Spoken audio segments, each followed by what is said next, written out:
থাকোঁতে 1917 চনত তেখেতৰ দেউতাই গধূলি সময়ত ঢাকাৰ এখন বজাৰলৈ গৈ থাকোঁতে হঠাৎ তেখেতৰ টমটম নামৰ এখন গাড়ীৰ পৰা পৰি তেখেতৰ মৃত্যু হ'ল। 2500 বিঘা মাটি তেখেতলোকক লগত দি আহি তেজপুৰত সংস্থাপিত কৰিছে।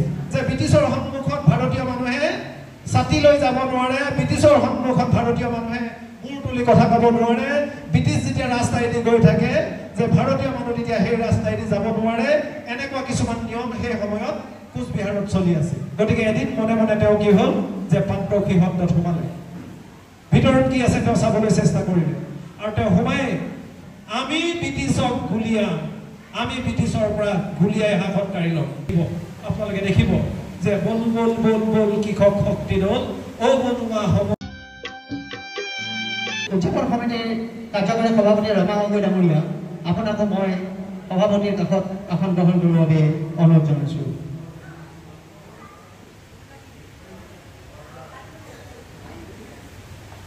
শিৱসাগৰৰ সমাজ জীৱনৰ লগত জড়িত আমাৰ মাজত যুৱ সমাজ কৰ্মী হিচাপে সকলোৰে পৰিচিত আৰু এক পৰিচিত আপোনালোকে সভাখন আৰম্ভ হোৱাৰ পিছত নিশ্চিতভাৱে জানিব পাৰিব। সেইজন আমাৰ উঠি অহা প্ৰজন্মৰ ধাৰা বাহক হৰিপ্ৰসন্ন হাজৰিকা ডাঙৰীয়া। মই তেখেতক মঞ্চৰ আসন গ্ৰহণ কৰিবৰ বাবে আগুৱাই আনিবৰ বাবে আমাৰ দীপা বাইদেউক মই বিশেষভাৱে অনুৰোধ জনাইছোঁ।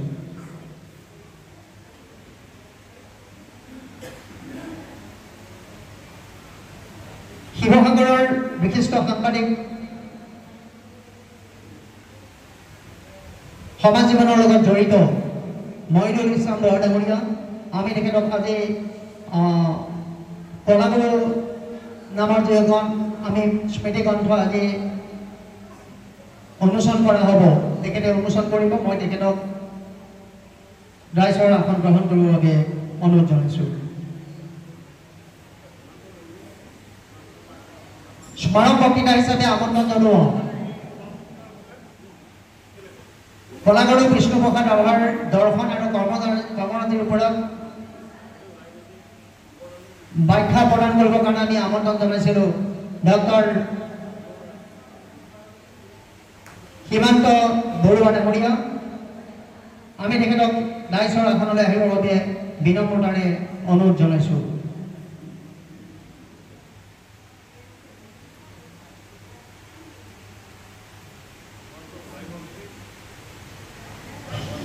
শিৱসাগৰ জিলা সাংস্কৃতিক মহাসভাৰ প্ৰতিষ্ঠাপক উপসভাপতি আৰু সাংস্কৃতিক মহাসভা অসমৰ কেন্দ্ৰীয় সমিতিৰ সদস্য ডক্টৰ বন্তি ভূঞা বাইদেউক মই ৰাইজৰ আসনত আহিবৰ বাবে অনুৰোধ জনাইছোঁ।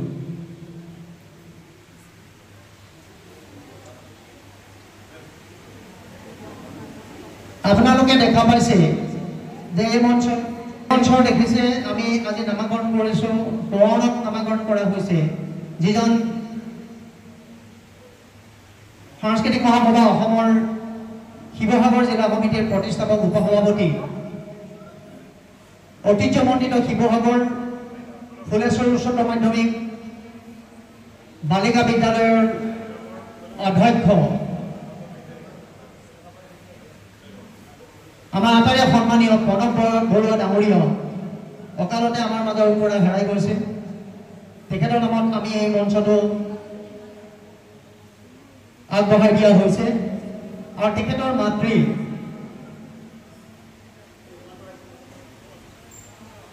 মাইছানা বৰুৱা বাইদেউ আমাৰ মাজত আছে। মই তেখেতক মঞ্চৰ আসনত আগুৱাই আনিবৰ বাবে মই দীপা বাইদেউক অনুৰোধ জনাইছোঁ। মাইছানা বাইদেউ আৰু লগতে তেখেতৰ প্ৰণৱ বৰুৱা ডাঙৰীয়াৰ সহধৰ্মিনী শিৱসাগৰ বেজবৰুৱা উচ্চতৰ মাধ্যমিক বিদ্যালয়ৰ জ্যেষ্ঠ শিক্ষয়িত্ৰী ৰঞ্জনা বৰপাত্ৰ গোহাঁই বাইদেউ আছে।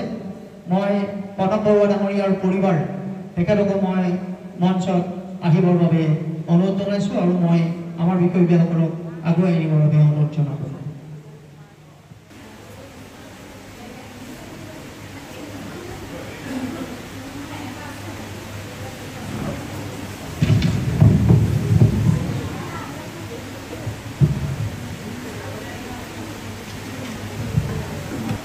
আৰু অকণমান আপোনালোকে চিনাকি দিলে ভাল পাব যে এই প্ৰণৱ বৰুৱা ডাঙৰীয়াৰ আমাৰ প্ৰতিষ্ঠানৰ উপসভাপতি তথা শিৱসাগৰ ফুলেশ্বৰী ছোৱালী উচ্চতৰ মাধ্যমিক বিদ্যালয়ৰ কৰ্মৰত হৈ থকাৰ অৱস্থাত কৰ্মৰত অধ্যক্ষ হৈ থকাৰ অৱস্থাত মই অৱশ্যে অকালতে বুলি কোৱা হৈছে যে তেখেতৰ দেউতাক আৰু এই যে তেখেতৰ মাতৃ আৰু আমাৰো মাতৃত্বসুলভ আপোনালোকে জানে যে শিৱসাগৰ চৰকাৰী উচ্চতৰ মাধ্যমিক বহুমুখী বিদ্যালয়ৰ তেখেত পৰিবাৰ আৰু আপোনালোকে যদি জানে তেখেতৰ পৰিচয় নিশ্চিতভাৱে এটা শৈক্ষিক দিশৰ শিৱসাগৰৰ আমাৰ কাষতে থকা এটি পৰিয়াল আমি অতি কম সময়ৰ ভিতৰতে এই পৰিয়ালটোৰ প্ৰণৱ বৰুৱা ডাঙৰীয়াক হেৰুৱাব লগা হোৱাত শিৱসাগৰ জিলা সাংস্কৃতিক মহাসভাৰ বহু ক্ষতি হোৱাৰ লগতে অঞ্চলটোৰ এক শূন্যতা আমি ভাৱ অনুভৱ কৰিছোঁ। যাই হওক এইখিনি দিশতে আমি তেখেতৰ আত্মাৰ সদ্গতি কামনা কৰিছোঁ আৰু এই আত্মাৰ সদ্গতি কামনাৰ কাৰণে সভাখন আৰম্ভ হোৱাৰ পাক মুহূৰ্তত আমি সভাপতি ডাঙৰীয়াৰ লগতো আলোচনা কৰিম। যাই হওক আমি সভাখনৰ মাজলৈ যাব বিচাৰিছোঁ।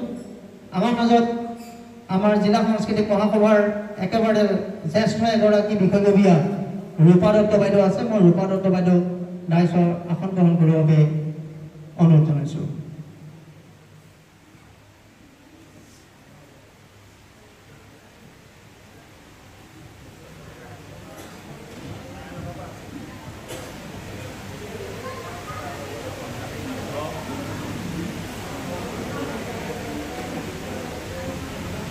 খুব আকৰ্ষণীয় হিচাপে এটা অনুষ্ঠান হ'ব। আমি শিৱসাগৰৰ সংবাদ জগতৰ লগত জড়িত সমাজ সেৱাৰ লগত যথেষ্ট ব্যক্তিত্বৰ প্ৰয়াস থকা ব্যক্তিক আমি আমন্ত্ৰণ কৰি আনিছোঁ। নিশ্চিতভাৱে আমি সম্বৰ্ধনা অনুষ্ঠানটিলৈ যাম। তাৰ প্ৰাক মুহূৰ্তত আমি তেখেতলোকক আপোনালোকৰ আগত চিনাকি কৰি দিম। আমাৰ মাজত উপস্থিত আছে। আমি সেইসকলক মই অকণমান আগৰ আসনলৈ আহিবৰ বাবে অনুৰোধ জনাইছোঁ।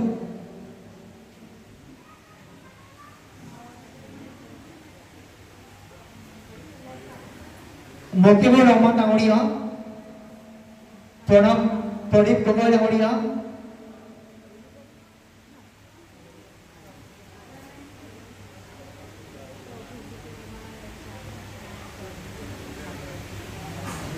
মফিদুল হুছেইন ডাঙৰীয়া আৰু মিনু শইকীয়া বাইদেউ, মফিদুল ইছলাম ডাঙৰীয়া তেখেতলোক আমাৰ মাজত উপস্থিত। মই তেখেতলোকক আসন গ্ৰহণ কৰিবৰ বাবে অনুৰোধ জনাইছোঁ। পিছৰ কথাখিনি আপোনালোকে জানিব পাৰিব। মই পৰৱৰ্তী কাৰ্যসূচী চলাই যাবৰ বাবে মাননীয় সভাপতি মহোদয়ক অনুৰোধ জনাইছোঁ। ইতিমধ্যে মই আপোনালোকক চিনাকি কৰি দিছোঁ, যিটো সময়ত মই আমন্ত্ৰণ জনাইছিলোঁ যে আজি দিনটোৰ তাৎপৰ্য যিজন মহান ব্যক্তিৰ দৰ্শন আৰু কৰ্মৰাজিৰ ওপৰত বক্তৃতা প্ৰদান কৰিব। শিৱসাগৰ ঐতিহ্যমণ্ডিত বীৰ লাচিত মহাবিদ্যালয়ৰ জ্যেষ্ঠ প্ৰবক্তা, জ্যেষ্ঠ সহ অধ্যাপক আৰু তেখেতৰ পিতৃ এসময়ৰ সতীৰ্থ হিচাপে বাৰে কয়ে লাগি থকা, যাৰ নাম বলে খ্যাত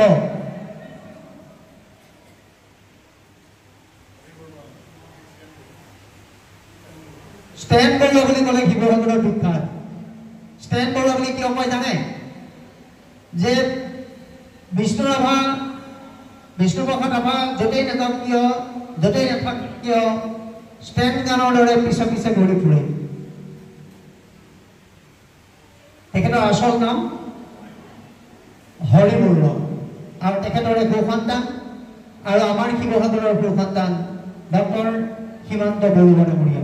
তেখেতে আজি স্মাৰক বক্তৃতা প্ৰদান কৰিব। নিশ্চিতভাৱে আমি উপকৃত হ'ম।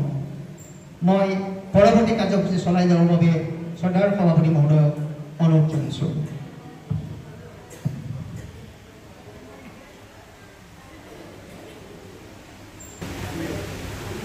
সুন্দৰে যে ফুলাৰ মন্ত্ৰ অহোৰাত্ৰি মাতে সেয়েহে আজি ইমান ফুল প্ৰভাতিব।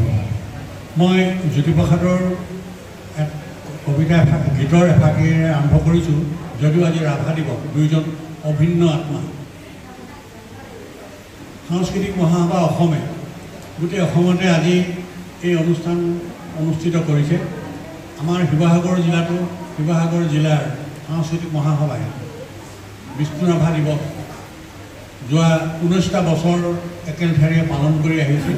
আমি এতিয়া 20তম বৰ্ষত উপনীত হৈছোঁ। মই উপস্থিত সকলোকে মোৰ শ্ৰদ্ধা জ্ঞাপন কৰিছোঁ আৰু মোৰ লগত মঞ্চত আসন গ্ৰহণ কৰা সকলোকে মই শুভেচ্ছা জ্ঞাপন কৰি আজিৰ সভাৰ কাম আৰম্ভ কৰিব বিচাৰিছোঁ।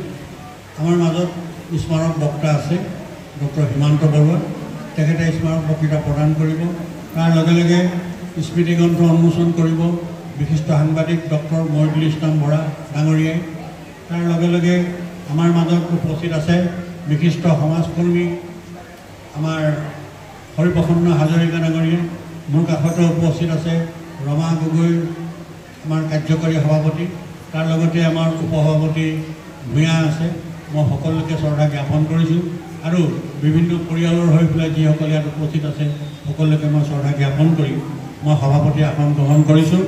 এইবাৰ আছে উপস্থিত সদস্যসকলক, আমন্ত্ৰিত সদস্যসকলক মই আদৰণি জনাবলৈ অনুৰোধ জনাইছোঁ। সভাপতি মহোদয়ৰ অনুমতি সাপেক্ষে মই আদৰণি অনুষ্ঠানলৈ যাব বিচাৰিছোঁ। আজিৰ সভাপতি ডাঙৰীয়া, মই এখন ফুল গামোচাৰে আদৰণি জনাবৰ বাবে মই আমাৰ বিষয়ববীয়াসকলক অনুৰোধ জনাইছোঁ।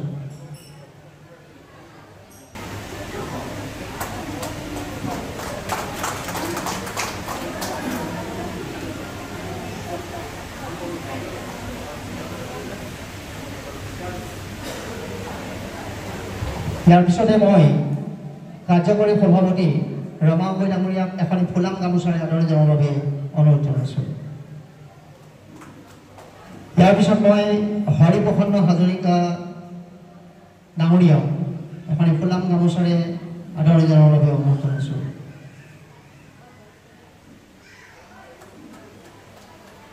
ইয়াৰ পিছতে মই আমাৰ বন্তি ভূঞা বাইদেউ আছে কাষতে, মই তেখেতক এখন ফুলাম গামোচাৰে আদৰণি জনাবৰ বাবে অনুৰোধ জনাইছোঁ।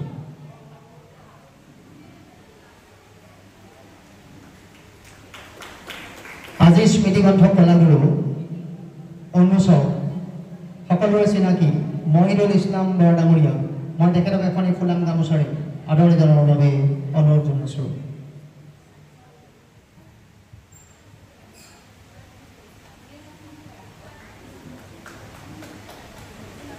ইয়াৰ পিছতে মই আমাৰ স্মাৰক বক্তৃতা হিচাপে আজি আমন্ত্ৰণ জনোৱা শ্ৰদ্ধাৰ ডক্টৰ হিমান্ত বৰুৱা ডাঙৰীয়াক এখনি ফুলাম গামোচাৰে মই প্ৰথমতে আদৰণি জনাবৰ বাবে অনুৰোধ জনাইছোঁ।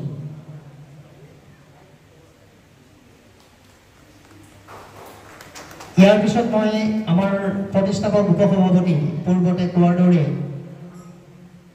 প্ৰণৱ বৰুৱা ডাঙৰীয়াৰ মাতৃ মাইচানা বৰুৱা বাইদেউ, মই তেখেতক এখন ফুলাম গামোচাৰে আদৰণি জনাবৰ বাবে অনুৰোধ জনাইছোঁ।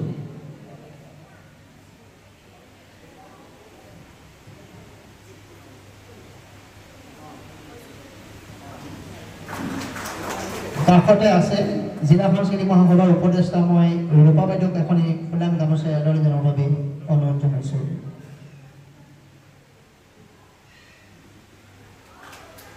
আজি এই মঞ্চ আমাৰ প্ৰতিষ্ঠাপক আটাই শ্ৰদ্ধাৰ প্ৰণৱ বৰুৱা ডাঙৰীয়াৰ সোঁৱৰণি মঞ্চ আৰু তেখেতৰ পৰিবাৰ আমাৰ মাজত ৰঞ্জনা বৰপাত্ৰ বৰুৱা বাইদেউ, মই তেখেতক এখন ফুলাম গামোচাৰে আদৰণি জনাবৰ বাবে অনুৰোধ জনাইছোঁ।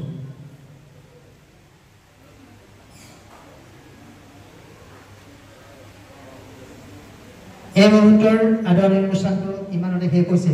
ইয়াৰ পাছৰ কাৰ্যসূচী মই চলাই যাবৰ বাবে সন্মানীয় সভাপতি ডাঙৰীয়াক অনুৰোধ জনাইছোঁ।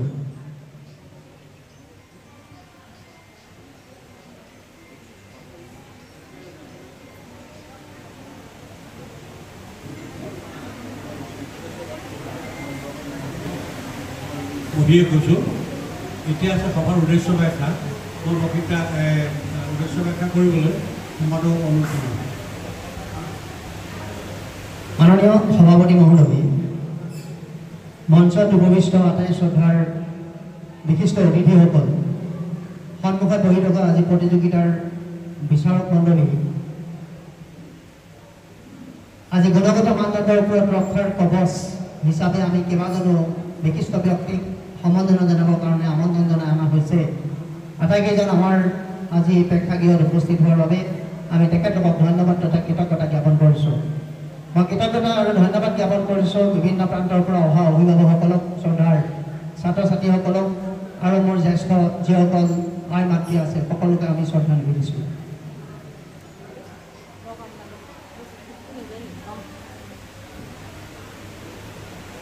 আপোনালোকে নিশ্চিতভাৱে গম পাইছে যে আজি কলাগুৰু বিষ্ণুপ্ৰসাদ ৰাভাৰ স্মৃতি দিৱস। শিৱসাগৰত আমি দুটা দশক ক্ৰমাগতভাৱে পাতি অহা হৈছে।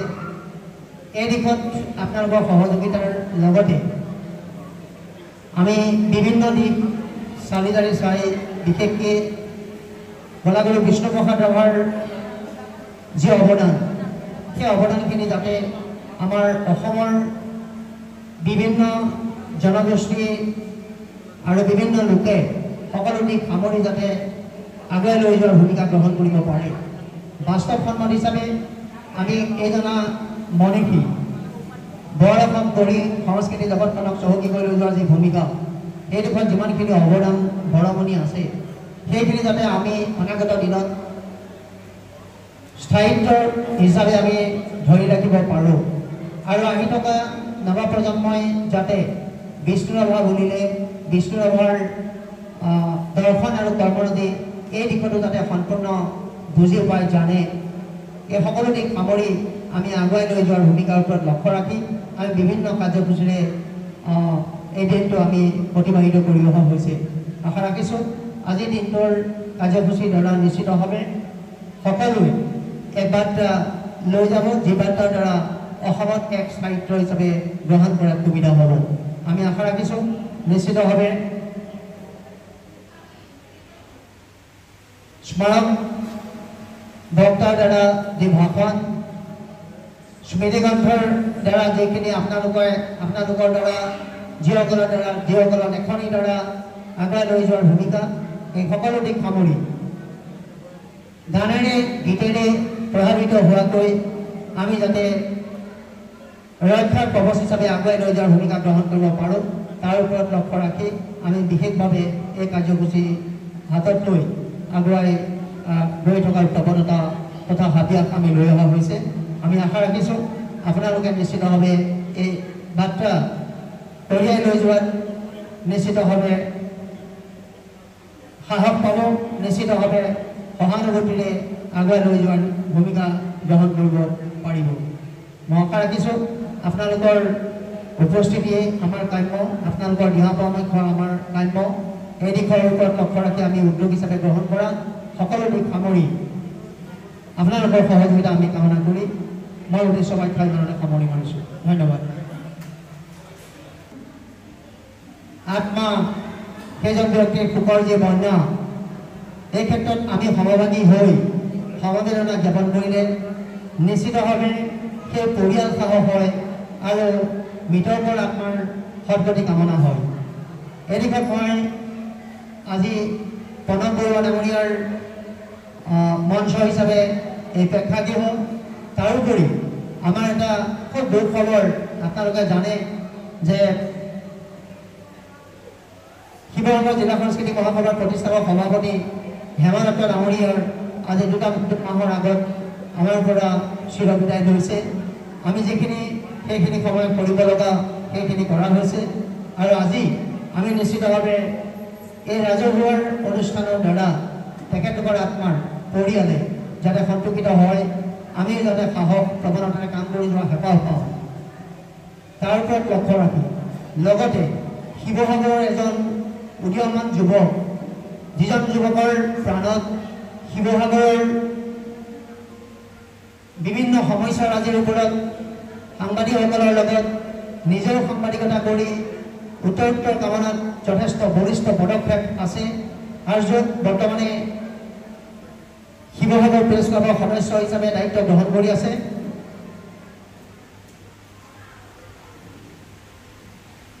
সেইজন আমাৰ যুৱক, আমাৰ ভাতৃপ্ৰতিম, সকলোৰে চিনাকি সংবাদ জগতৰ একেবাৰে চিৰনমস্য ব্যক্তি নৰেন গগৈ ডাঙৰীয়া অলপ আগতে আমাৰ মাজৰ পৰা হেৰাই গৈছে। তেওঁৰ দেহাৱসান ঘটিছে। আত্মাৰ আমি সদ্গতি কামনাৰ্থে আমি আগবাঢ়িম। লগতে জম্মু কাশ্মীৰৰ যি পেহেলগামত যি বৰ্বৰতা ঘটনা, যি ঘটনাৰ দ্বাৰা 26জন লোক তাৎক্ষণিক হেৰাই গৈছিল, বুজাব নোৱাৰা, ক'ব নোৱাৰা অৱস্থাৰ মাধ্যমেৰে। ইয়াৰ উপৰি সৌ সিদিনা হায়দৰাবাদৰ পৰা আহমেদাবাদৰ পৰা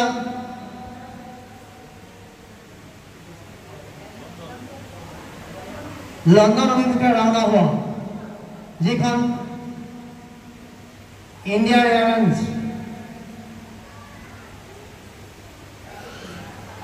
পৃথিৱীৰ পৃষ্ঠভাগৰ পৰা 600 ফুট অতিক্ৰম কৰোঁতে যান্ত্ৰিক বিজুতিত যি ঘটনা পাহৰিব নোৱাৰা এক অৱস্থাৰ মাধ্যম। 242 জনৰ একমাত্ৰ কি কাৰণে কেনেকৈ তেওঁ বাচি আহিলে তেওঁ নিজেও ক'ব নোৱাৰা অৱস্থাত, আৰু লগে লগে 241 জন ব্যক্তি সেই দুৰ্ঘটনাৰ পতিত হৈ মৃত্যুক সাৱটি ল'ব লগা হ'ল। আৰু এটা আপোনালোকে জানে, এগৰাকী 10 মিনিট ট্ৰেফিক জামৰ কাৰণে 10 মিনিটৰ সময়ৰ বাবে হয়তো সেই অভিশপ্ত বিমানখনৰ পৰা বাচিবলৈ ভগৱানে হয়তো সৌমতি প্ৰদান কৰিলে। যিসকলৰ নাম আমি কোৱা হ'ল, এই আটাইৰে সামগ্ৰিকভাৱে আমি আমাৰ একেবাৰে শিৱসাগৰ প্ৰান্তৰ পৰা ভাৰতবৰ্ষৰ বিশ্বৰ যিমানখিনি লোকৰ কথালৈকে আঙুলিয়াই দেখুওৱা হৈছে, এনে আকুলতা, এনে অভিশপ্ত আমি কোনো কাৰণতে পাহৰিব নোৱাৰোঁ। এই আপাহতে আমি হয়তো মৌনতা অৱলম্বনলৈ যাম। গতিকে মই সভাপতি মহোদয়ক এই যিটো আমাৰ 1 মিনিট মৌনতা মই তেখেতক ঘোষণা কৰাৰ বাবে অনুৰোধ জনাইছোঁ।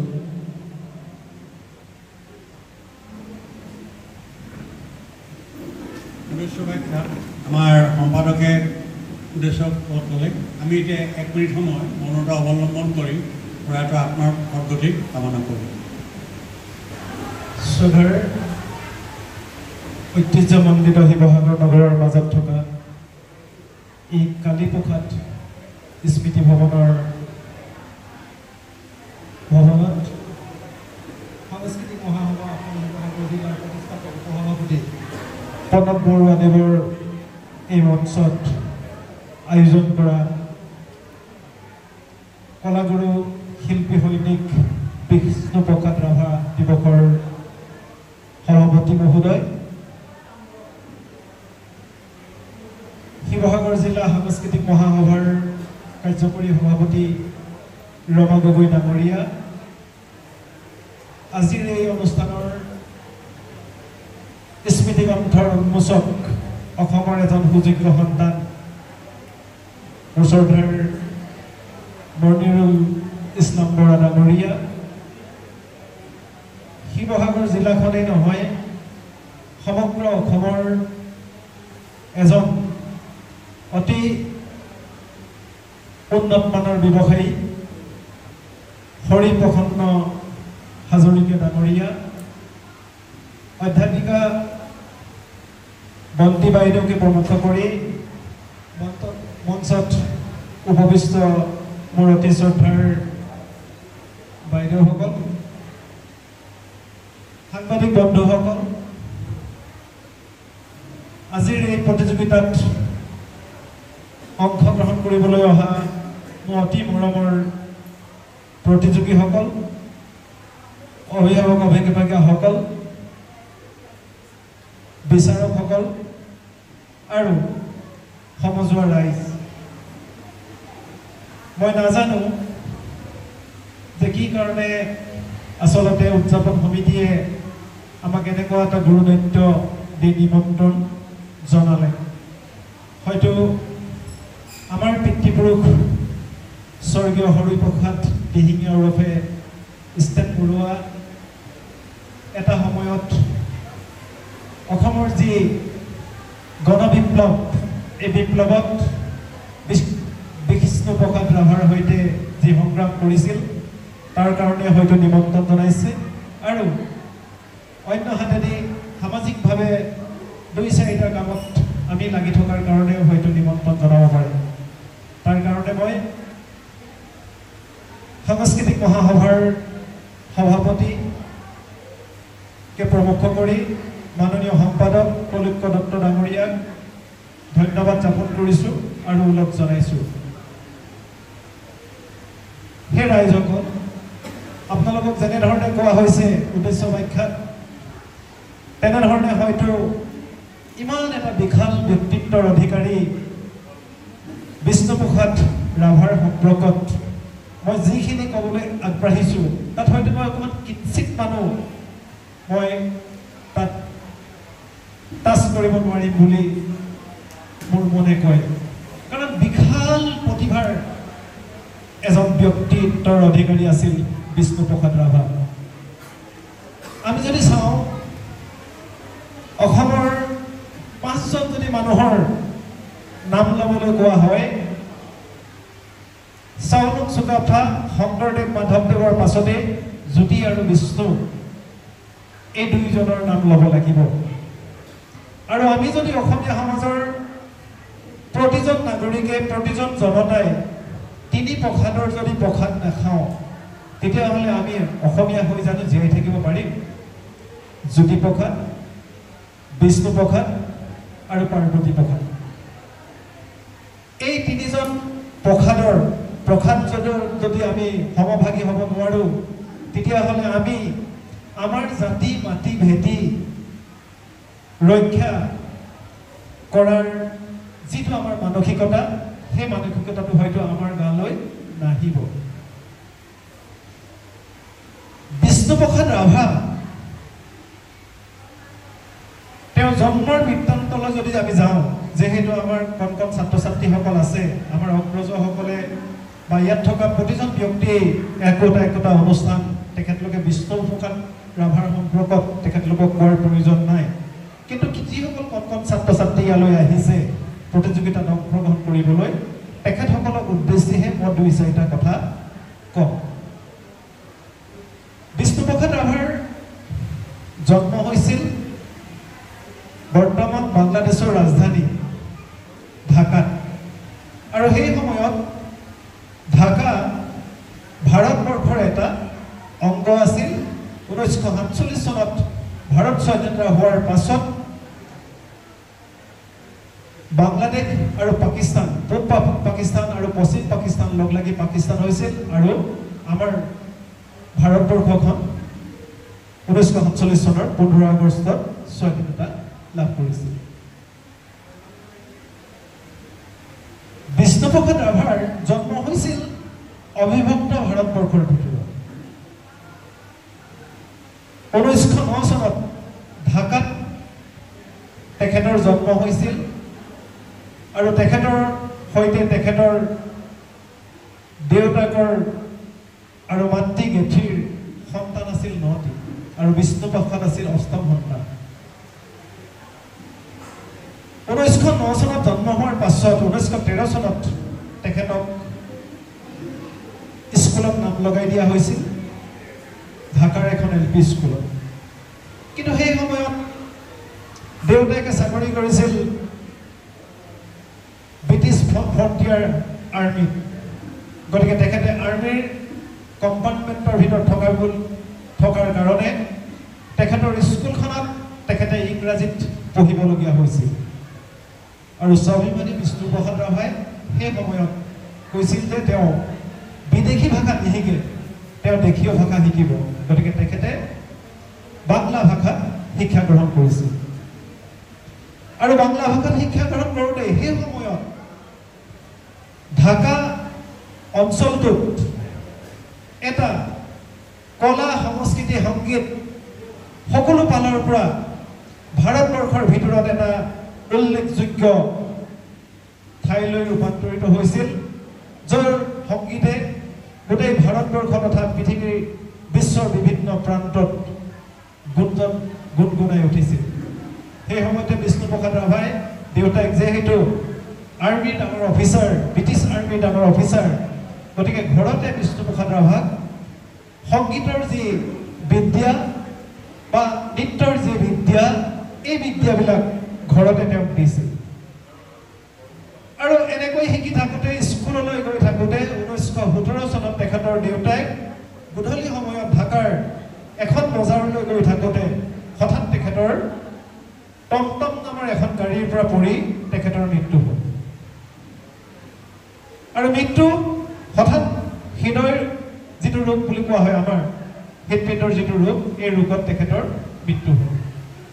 আৰু লগে লগে 9টি সন্তানৰ সৈতে মাতৃ গেঠিয়ে চকুৰে অন্ধকাৰ দেখিবলৈ আৰম্ভ কৰিলে। ব্ৰিটিছ চৰকাৰে তেখেতক 1915 চনত বংগৰ গভৰ্ণৰ হিচাপে তেখেতক নিযুক্তি কৰিছিল। গতিকে ইমান এজন ডাঙৰ মানুহ মৃত্যু হোৱাৰ পাছত তেখেতক যেতিয়া অসমলৈ লৈ অহা হ'ল, তেখেতৰ পিতৃ জন্ম জেগা তেজপুৰলৈ যেতিয়া লৈ অহা হ'ল, তেতিয়া ব্ৰিটিছ গভৰ্ণমেণ্টে তেখেতলোকক 25,000 বিঘা মাটি, 2,500 বিঘা, 25,000 নহয় 2,500 বিঘা মাটি তেখেতলোকক লগত দি আহি তেজপুৰত সংস্থাপিত কৰিছিল। বিষ্ণুপ্ৰসাদ ৰাভাই যেতিয়া তেজপুৰলৈ আহিলে, মই ছাত্ৰ ছাত্ৰীসকলৰ উদ্দেশ্যে মই কথাকেইটা কৈ আছোঁ যে তেওঁ প্ৰথমবাৰ যেতিয়া তেওঁৰ ভিনীয়েক ডক্টৰ ধাৱাৰাম দাস ভিনীয়েকে নি তেখেতক তেজপুৰ প্ৰাইমেৰী স্কুলত নাম লগাই দিলে। তেওঁ যিহেতু বেংগলী ভাষাত পঢ়ি আহিছিল, গতিকে ইয়াত 13 চনত স্কুললৈ গৈছিল, গতিকে 17 চনত তেখেত 4ৰ্থ মানত। গতিকে তেওঁ 4ৰ্থ মানত কি হ'ল যে স্কুল ফেইল কৰিলে। তেওঁ 4ৰ্থ মানৰ পৰা 5ম মানলৈ তেওঁ নাপালে, ফেইল কৰিলে। কিন্তু যেতিয়া তেওঁ মনত ভাবি ল'লে যে মই অসমীয়া পঢ়িমেই, সেই একেজন মানুহে 1926 চনত দৰং জিলাৰ ভিতৰত সৰ্বোচ্চ নম্বৰ লৈ মেট্ৰিক পাছ কৰিলে। কল্পনা কৰকচোন আপোনালোকে, যিজন মানুহে 4ৰ্থ শ্ৰেণীৰ পৰা 5ম শ্ৰেণীলৈ পোৱা নাই, প্ৰমোচন পোৱা নাই, সেইজন মানুহে গোটেই দৰং জিলাৰ ভিতৰত 1 নম্বৰ হৈ মেট্ৰিক পাছ কৰিলে। আৰু মেট্ৰিক পাছ কৰাৰ পাছত তেখেতে পঢ়িবৰ কাৰণে কলিকতালৈ গ'ল। আৰু সেই সময়ত এতিয়া আমি যিটো হায়াৰ ছেকেণ্ডেৰী বুলি কৈছোঁ, এই হায়াৰ ছেকেণ্ডেৰীত তেতিয়া কি আছিল যে তাক IA বুলি কোৱা হৈছিল। তেওঁ ছায়েন্সত ল'লে, ছেইণ্ট পল কলেজত তেওঁ পঢ়িবলৈ আৰম্ভ কৰিলে। ছেইণ্ট পল কলেজৰ পৰা তেখেতে পাছ কৰাৰ পাছত তেখেতে ডিগ্ৰী পঢ়িবৰ কাৰণে, BSc পঢ়িবৰ কাৰণে ৰিপন কলেজলৈ গ'ল। আৰু ৰিপন কলেজত যেতিয়া তেওঁ পঢ়ি আছে, সেই পঢ়ি থাকোঁতেই 1930 চনত যি ৰুটটো আন্দোলন, মহাত্মা গান্ধীৰ নেতৃত্বত যি ভাৰতৰ স্বায়ত্ত শাসনৰ যি আন্দোলন, এই আন্দোলনত বংগৰ যিসকল শিল্পী সাহিত্যিক, এই শিল্পী সাহিত্যিকসকলে ওতঃপ্ৰোতভাৱে যোগ দিয়াত বিষ্ণু ৰাভায়ো সেই কলেজীয়া ছাত্ৰ হিচাপে তেওঁ সেই আন্দোলনত যোগ দিলে। আৰু ইতিমধ্যে ব্ৰিটিছে গম পালে যে বিষ্ণু ৰাভায়ো বা সতীৰ্থসকলেও ভাৰতবৰ্ষৰ স্বাধীনতা সংগ্ৰামত যোগ দিছে, গতিকে এওঁলোকক কি কৰা হওক, স্কুলত যিটো ৰিপন কলেজৰ পৰা এওঁলোকক বাহিৰ কৰি দিয়া হওক। আৰু সেইকাৰণে কি কৰা হ'ল, যে ডিগ্ৰী পঢ়ি গৈ থাকোঁতে ৰিপেন কলেজৰ পৰা তেওঁ কি কৰা হ'ল বাহিৰ কৰি দিয়া হ'ল ৰিপেন কলেজৰ তেওঁ কিন্তু জেনেৰেল ছেক্ৰেটাৰী আছিলে কিন্তু জেনেৰেল ছেক্ৰেটাৰী থকাৰ পাছতো খেলা ধূলাত বহুত উন্নত আছিলে ফুটবল খেলৰ কেপ্টেইন আছিলে ক্ৰিকেট খেলিছিলে অন্যান্য চেহনাই পৰা আদি কৰি প্ৰতিটো বাদ্যযন্ত্ৰ বজাইছিলে আৰু এজন অতি উৎকৃষ্ট মানৰ ছাত্ৰ হিচাপে তেওঁ পৰিচয় দিছিলে কিন্তু তেওঁ ব্ৰিটিছ চৰকাৰে সেই সময়ত সেই কলেজৰ পৰাও তেওঁ কি কৰা হ'ল উলিয়াই দিয়া হ'ল আমাৰ এতিয়া মতে কি হ'ল বহিষ্কাৰ কৰা হ'ল ইয়াৰ পাছত তেওঁ ভিক্টোৰিয়া কলেজলৈ গ'ল ভিক্টোৰিয়া কলেজতো একেই তেওঁ শিক্ষাৰ্থীয়ে পাছতে পৰীক্ষা পাছ কৰিলে খুব ভাল ৰিজাল্ট কৰিলে স্কুল কলেজৰ প্ৰতিটো দায়িত্ব তেওঁ কাট পাতি ল'লে কিন্তু এই যে ভাৰত মাতৃক বা আমাৰ দেশখনক যে তেওঁ স্বাভিমানী এজন যে পুৰুষ আছিলে দেশক যে তেওঁ ভাল পাইছিলে সেই ভাল পোৱাৰ কাৰণে সেই কলেজৰ পৰাও তেওঁ ব্ৰিটিছে খেদিবৰ কাৰণে যুঁজা চলালে তেওঁ এদিন কৰিলে কি কৰিলে যে ব্ৰিটিছৰ এই ভিক্টোৰিয়া কলেজৰ ওপৰত লগাই থোৱা যিখন ব্ৰিটিছ ফ্লেগ বা ইংৰাজৰ যিখন ফ্লেগ এই ফ্লেগখন কেইজনমান সতীৰ্থৰ সৈতে গৈ ওপৰলৈ উঠি উলিয়াই ভাৰতৰ তিৰংগা পতাকাখন তাত গৈ উৰুৱাই দিয়ে আৰু লগে লগে তেওঁৰ ওপৰত এৰেষ্ট ৱাৰেণ্ট আহিলে এৰেষ্ট ৱাৰেণ্ট অহাৰ পাছত তেওঁ তাৰ পৰাও আকৌ যাবলগীয়া হ'ল কোচবিহাৰলৈ এবাৰ গ'ল কাৰ্মাইল কলেজ বুলি কোৱা হয় কাৰ্মাইল কলেজলৈ তেখেতৰো একেই তাতো একেই তাত গৈ দেখিছে যে ব্ৰিটিছৰ সন্মুখত ভাৰতীয় মানুহে ছাতি লৈ যাব নোৱাৰে ব্ৰিটিছৰ সন্মুখত ভাৰতীয় মানুহে মূৰ তুলি কথা ক'ব নোৱাৰে ব্ৰিটিছ যেতিয়া ৰাস্তাইদি গৈ থাকে যে ভাৰতীয় মানুহ তেতিয়া সেই ৰাস্তাইদি যাব নোৱাৰে এনেকুৱা কিছুমান নিয়ম সেই সময়ত কোচবিহাৰত চলি আছে আৰু তেওঁ তেতিয়া কৰিলে কি কৰিলে যে এই যি ব্ৰিটিছৰ যি এডিকন চাহাব আছিলে এই চাহাবে এদিন তেওঁৰ ৰাস্তাইদি গৈ থাকোঁতে তেওঁৰ লগত আৰু দুজন সতীৰ্থ লগ লাগি ব্ৰিটিছৰ সন্মুখেদি এটা ছাতি লৈ তেওঁলোকে মুখৰ আগেদি গুচি গ'ল লগে লগে তেওঁ দেশদ্ৰোহী সজোৱা হ'ল গোটেইকেইজনকে আৰু তেওঁলোকে কি হ'ল যে ব্ৰিটিছৰ ভয়ত আৰু পুলিচৰ অত্যাচাৰত তাৰ পৰাও তেওঁলোকে পলাই আহিবলগীয়া হ'ল আৰু সেই সময়তে যেতিয়া তেওঁ যে বংগত যেতিয়া কলিকতাত যেতিয়া পঢ়ি আছিলে পঢ়ি থাকোঁতে তেওঁ বিভিন্ন প্ৰবন্ধ পাতি লিখিছিলে বিভিন্ন কথা বতৰাবিলাক তেওঁ গল্প লিখিছিলে বিভিন্ন ধৰণৰ তেওঁ সাহিত্য তেওঁ এখন আছে আপোনালোকৰ উপন্যাস সেই উপন্যাসখনৰ নাম মিচিং কনেক এখন এই উপন্যাস আছে আপোনালোকে মিচিং কনেকখন পঢ়িব কেতিয়াবা পালে মিচিং কনেকখনৰ কথা তাৰ যিটো ভিতৰৰ তত্ত্বগধুৰ যিখিনি কথা এই কথাখিনিত প্ৰথমতে কেনেকৈ মিচিং কনেকক এটা প্ৰেম ষ্টৰীৰ পৰা নি কেনেকৈ ভাৰতৰ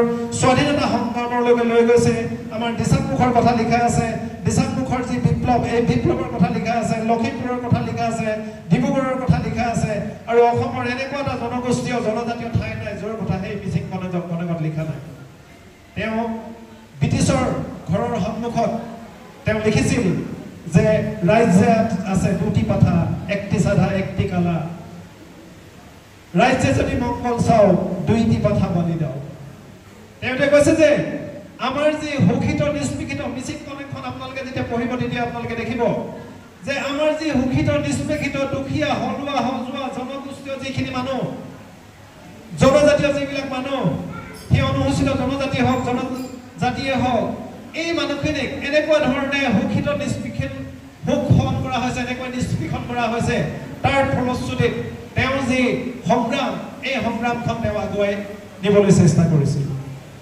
আৰু তেওঁ কি হ'ল যে এই কোচবিহাৰৰ পৰা পলাই অহাৰ পাছত তেওঁ ঘৰলৈ আহিলে ঘৰলৈ আহি তেজপুৰত অলপ দিন থাকিলে কিন্তু তেওঁতো তেতিয়া এজন সফল লেখা হোৱাৰ কাৰণে তেওঁ অলপমান ব্যৱসায় কৰিবলৈ আৰম্ভ কৰিছিল তেওঁ গাখীৰৰ ব্যৱসায় কৰিছিল মাছৰ ব্যৱহাৰ কৰিছিল কিন্তু ব্যৱসায়ত তেওঁৰ মন নবহিল তেওঁ তাৰ পৰা গৈ আকৌ বৰপেটা পালেগৈ বৰপেটাত তেওঁ ডাঙৰ ভিনিয়েকৰ ঘৰ ডক্টৰ ধাবাৰাম দাসৰ ঘৰ গতিকে বৰপেটাত গ'ল তেওঁ পাটবৰশী ভট্টত সোমাবলৈ যায় পাটবৰশী ভট্টত তেওঁ জনজাতীয় মানুহ সত্ৰত তেওঁ সোমাবলৈ নিদিয়ে তেওঁ সদায় মনটো বিপ্লৱী হৈ উঠিলে কি কাৰণে এজন জনজাতীয় মানুহ হিচাপে তেওঁক সোমাবলৈ নিদিব সত্ৰত গতিকে এদিন মনে মনে তেওঁ কি হ'ল যে পাটবৰশী সত্ৰত সোমালে ভিতৰত কি আছে তেওঁ চাবলৈ চেষ্টা কৰিলে আৰু তেওঁ সোমাই মণিকূটত গৈ দূৰৰ পৰা সেৱা কৰি ক'লে প্ৰভু যে মানুহে আমাক ভাগ ভাগ কৰিছে কিন্তু ঈশ্বৰে আমাক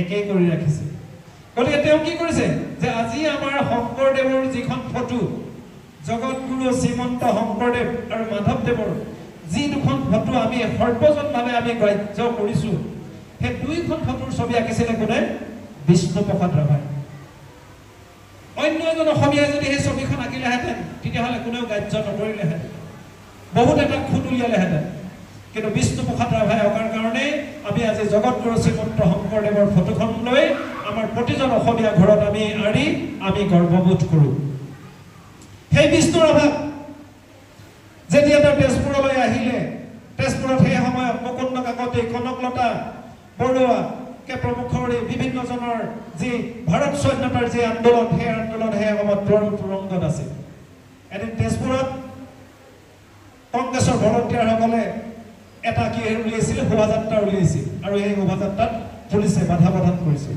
আৰু এই পুলিচে বাধা প্ৰদান কৰোঁতে মানুহবিলাক পুলিচৰ ভয়ত পিছফালে দৌৰিছিল কিন্তু বিষ্ণু ৰাভাই সকলোকে ৰবলৈ কৈ পুলিচৰ সন্মুখত মুখামুখিকৈ তেওঁ বিভিন্ন ধৰণে প্ৰতিবাদ সাব্যস্ত কৰিছিল আৰু সেইদিনাখনেই তেওঁ যি প্ৰতিবাদ সাব্যস্ত কৰিলে আৰু তেজপুৰৰ মানুহে দেখিলে যে এইজন এজন কম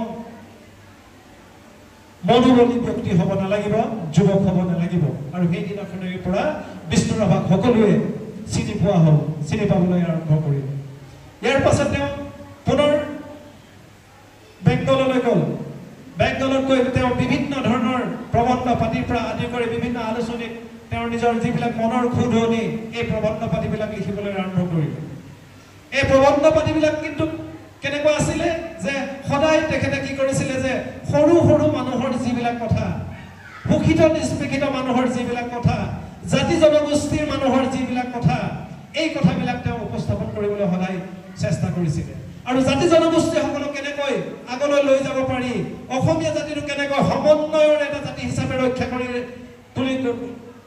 আগলৈ তুলি ধৰিব পাৰি এই কথাবিলাকৰ ওপৰত তেওঁ আটাইতকৈ বেছি গুৰুত্ব প্ৰদান কৰিছিলে সেইকাৰণে তেখেতৰ প্ৰতিটো গানত প্ৰতিটো গল্পত প্ৰতিখন উপন্যাসত প্ৰতিটো তেখেতৰ সৃষ্টিত আমি সমন্বয়ৰ কথাটো পাওঁ আমি যিবিলাক সমন্বয়ৰ কথা বহু গীতিকাৰ সুৰকাৰ বা নাট্যকাৰৰ ক্ষেত্ৰত আমি এইখিনি নাপাওঁ কিন্তু জ্যোতিপ্ৰসাদ বা আমি বিষ্ণুপ্ৰসাদ বা আমি পাৰ্বতী প্ৰসাদ এখেতলোকৰ মাজত সেই কথাখিনি আমি পাওঁ আৰু ইয়াৰ লাহে লাহে তেখেতে যে 1939 চনত তেখেতে নিজে লিখি থৈ যোৱা কথা 1939 চনত তেখেতে ভাৰত বিপ্লৱী কমিউনিষ্ট পাৰ্টিত যোগ দিলে বিপ্লৱী কমিউনিষ্ট পাৰ্টি কি যে সহস্ৰ সংগ্ৰাম কেলে সহস্ৰ সংগ্ৰাম কৰিলে যে মহাত্মা গান্ধীৰ আদৰ্শৰে যেতিয়া আন্দোলন কৰে তেতিয়া ব্ৰিটিছৰ বন্দুকৰ আগত আমি আমাৰ দেশীয় মানুহসকলে বুকু পাতি দিব লাগে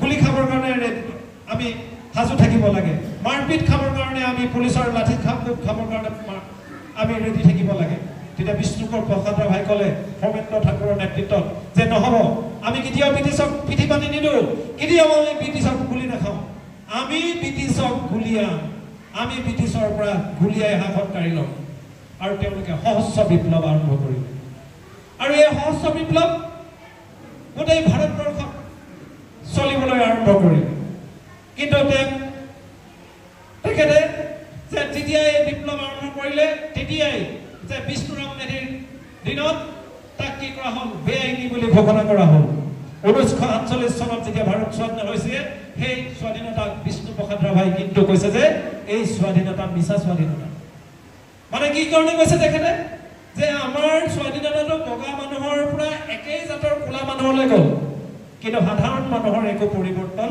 নহ'ল সাধাৰণ মানুহৰ পৰিৱৰ্তন হ'লেহে প্ৰকৃত স্বাধীনতা হ'ব সাধাৰণ মানুহৰ যিদিনাখনলৈকে পৰিৱৰ্তন নহয় জাতি জনগোষ্ঠীসকলৰ মানুহৰ যেতিয়ালৈকে পৰিৱৰ্তন নহয় তেতিয়ালৈকে কিন্তু ভাৰতৰ মানুহৰ পৰিৱৰ্তন নহয় আমি মাত্ৰ সেই বগা চামৰ পৰা শাসনটো আনি তেনেকুৱা একেই কোলা দালালি চামৰ হাতত আমি শাসনভাৰটো তুলি দিলোঁ এই কথাটো কি কৈছিলে বিষ্ণু ৰাভাই কৈছিল আৰু সেইটোৱে হ'ল বিষ্ণুপ্ৰসাদ ৰাভাৰ আমাৰ কি হৈছে দুখ তেখেতে যথেষ্ট গোটেই জীৱনটো সংগ্ৰাম কৰিলে আৰু সংগ্ৰামৰ ফলত আমাৰ উজনি অসমত আমাৰ আজিৰ আমাৰ সভাপতি মহোদয় বা মনিৰুল ইছলাম বৰা ডাঙৰীয়া তেখেতলোকে জানে যে আমাৰ উজনি অসমৰ বিভিন্ন ঠাইত আহি সহস্ৰ সংগ্ৰাম কৰিছিলে আৰু সেই আত্মগোপন কৰিছিলে তাত আপুনি যদি চাই তেতিয়াহ'লে আপুনি দেখিব যে সপ্ত সিং তেৰণ নহয়নে সপ্ত সিং তেৰণৰ পৰা আৰম্ভ কৰি তেওঁলোকে কিছুমান সহস্ৰ সংগ্ৰাম কৰিছিলে আৰু আমাৰ উজনি অসমত বিশেষকৈ খগেন বৰবৰুৱাৰ নেতৃত্বত সেই সংগ্ৰাম হৈছিল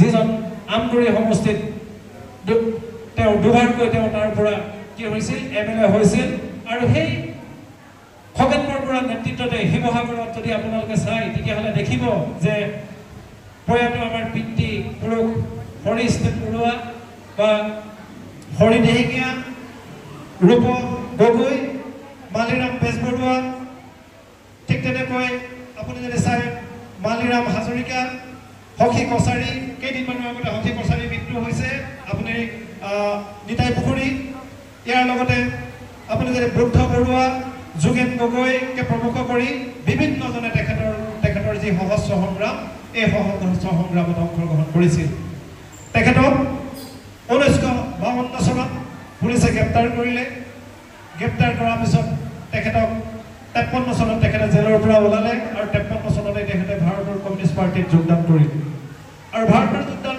কমিউনিষ্ট পাৰ্টিত যোগদান কৰাৰ পাছত তেখেতে কোকৰাঝাৰ সমষ্টিৰ পৰা তেখেতে সংসদ হিচাপে প্ৰতিদ্বন্দ্বিতা আগবঢ়াইছিল তাৰ পৰা হাৰিছিল তাৰ পাছত তেখেতে তেজপুৰৰ পৰা নিৰ্দলীয় হিচাপে অসম বিধানসভালৈ তেখেতে নিৰ্বাচিত হৈছিল আৰু নিৰ্বাচিত হোৱাৰ পাছত তেখেতে আমাৰ যি বিভিন্ন সমস্যা আমাৰ অসমীয়া জাতিৰ যি সমস্যা যি সমন্বয়ৰ যি সমস্যা এই সমস্যাৰ সম্পৰ্কত বিস্তৃত বিৱৰণ তেখেতৰ দুখন আত্মজীৱনী তেখেতৰ বিষ্ণুপ্ৰসাদ ৰাভাৰ ৰচনাৱলী প্ৰথম খণ্ড আৰু দ্বিতীয় খণ্ড দুটা খণ্ডৰ পাতে পাতে তেখেতৰ সৃষ্টিৰাজি আপোনালোকে পাব মই ইয়াত বিশেষকৈ মই আপোনালোকৰ অভিভাৱকসকলক অনুৰোধ জনাইছোঁ অন্তত আপোনালোকে বিষ্ণু ৰাভাৰ যি ৰচনাৱলীৰ যি দুটা খণ্ড আছে সেই খণ্ড দুটা আপোনালোকে পঢ়িব ইয়াৰ লগতে আৰু এখন আছে আপোনাৰ ফ্ৰেংকাডাও মেডিটি চৌধুৰীয়ে লিখা ফ্ৰেংকাডাও সেই ফ্ৰেংকাডাওত আপোনালোকে দেখিছে যে বিষ্ণু ৰাভাৰ সম্পৰ্কতে লিখা হৈছে তাত হৰি বৰুৱা আছে গোটেই কথাখিনি আছে বা আপুনি কনক চন্দ্ৰকাৰ যিখন বিপ্লৱৰ খোজত আছে ধীৰেন বৰুৱাৰ হুনৰ ধাৰাৰ কোনো নালাগে মোক এই যিবিলাক কিতাপ এই কিতাপবিলাকত আছে আজি কেইদিনমানৰ আগতে শান্তনু দত্তই বিপ্লৱ বুলি যিখন কিতাপ লিখিছে সেই কিতাপখনৰ পাতে পাতে এই কথাবিলাক উল্লেখ আছে আমি জীৱনটোক তেখেতলোকৰ যদি যি আদৰ্শ সেই আদৰ্শটোলৈ যদি আমি চাওঁ তেতিয়াহ'লে দেখিব যে 2500 বিঘা মাটি ব্ৰিটিছ চৰকাৰে দিয়াৰ পাছত তেখেতৰ কিন্তু থাকিবলৈ ঘৰটো নাছিল তেখেতে এই মাটিবাৰীত তেখেতে কেতিয়াও লোভ কৰা নাছিল সকলোবিলাক দুখীয়া মানুহক দান কৰিছিল তেখেতে নিজক হোৱাখিনিও খাবৰ কাৰণে তেখেতে কোনো সম্পদ ঘৰত ৰখা নাছিল তেখেতে জলৈ গৈছিল যাৰ ঘৰতে যি পাইছিল তাকেই খাইছিল তাতেই শুইছিল তাতেই লিখিছিল তাতেই লিখাবিলাক তেওঁ এৰি থৈ আহিছিল গতিকে এনেকুৱা এজন মহামানৱ আমাৰ মাজত আমাৰ অসমীয়া সমাজত জন্ম হোৱাটো আমাৰ কাৰণে অতি সৌভাগ্যৰ কথা তেখেতে আমাৰ যি দুখীয়া মানুহ আমাৰ যি নিষ্পেষিত শোষিত মানুহ এই মানুহসকলক লৈ তেখেতে লিখা যিবিলাক সংগীত যদি আপোনালোকে চাই তেতিয়াহ'লে দেখিব অকণমানি এটা গীত যদি আপোনালোকে তেওঁ গুণগুণাই তেতিয়া সেই গানটোতে আপোনালোকে দেখিব যে বল বল বল বল কৃষক শক্তি দল অ বনুৱা সমনীয়া আগবাঢ়ি যাওঁ বল ভাগ ভাগ ভাগ ভাগ মস্ত নৱজোৱান নিৰ্যাতিত নিপীড়িতৰ কৃষক শক্তিমান প্ৰতিটো শব্দত অসমৰ শোষিত নিষ্পেষিত জনতাৰ হৃদয়ৰ কথাবিলাক লিখা আছে এনেকুৱা এজন মহান মানুহৰ জন্মৰ মৃত্যুৰ তিথিটো এনেকুৱা ধৰণে ইমান ব্যয়বহুলভাৱে পতাৰ কাৰণে অসমৰ এই নতুন চামৰ শিক্ষা দিবৰ কাৰণে পতাৰ বাবে মই সাংস্কৃতিক মহাসভাক মই আন্তৰিকভাৱে ধন্যবাদ জ্ঞাপন কৰিছোঁ আৰু সময় যথেষ্ট হৈছে মই দীঘলীয়া নকৰোঁ কাৰণ দীঘলীয়া কৰাটো উচিত নহয় আৰু এই দুআষাৰ কৈয়ে মই আপোনালোকক তেখেতক আজি সম্পৰ্কত গুণানী কীৰ্তন কৰিবলৈ দিয়াৰ বাবে মই ধন্যবাদ জনাইছোঁ জয় আই অসম ধন্যবাদ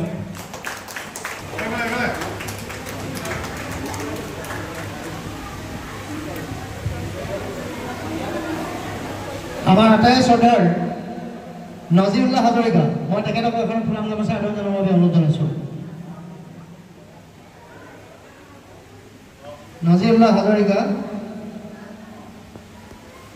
চাৰিফুল আলী। মই ফুলাম গামোচা আদৰণিৰ বাবে অনুৰোধ জনাইছোঁ।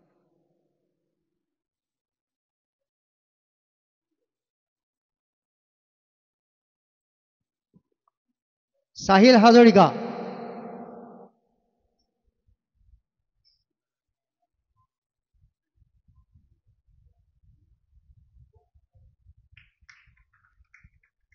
মই আমাৰ প্ৰেছ ক্লাবৰ সাধাৰণ সম্পাদক হিমাংশু নেওগ, আপুনি য'তে আছে মঞ্চত আহক। সাহিল হাজৰিকা, এখনি মই গামোচাৰে আদৰণি জনাবৰ বাবে অনুৰোধ জনাইছোঁ। আমাৰ আটাই শ্ৰদ্ধাৰ বহুদিনৰ পৰা সাংস্কৃতিক মহাসভাৰ লগত জড়িত জ্যেষ্ঠ বিষয়ববীয়া মীনাক্ষী কোঁৱৰ বাইদেউক মই এখনি গামোচাৰে আদৰণি জনাবৰ বাবে অনুৰোধ জনাইছোঁ।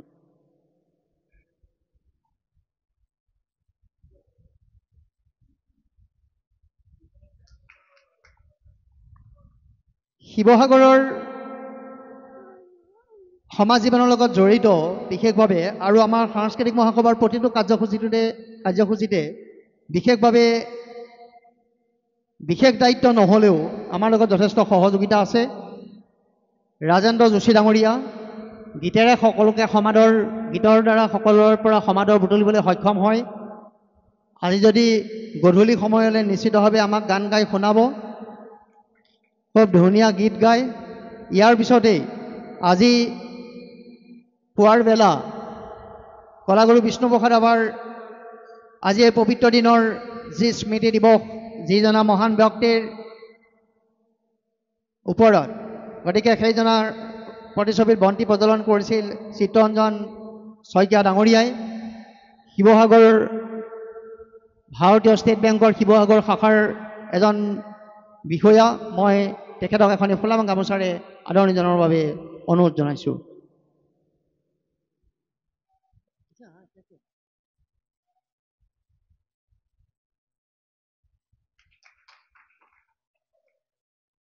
আদৰণি অনুষ্ঠানটো ইমানতে শেষ হৈছে। মই সভাপতি মহোদয়ক পৰৱৰ্তী কাৰ্যসূচী আগুৱাই লৈ যাবৰ বাবে অনুৰোধ জনাইছোঁ।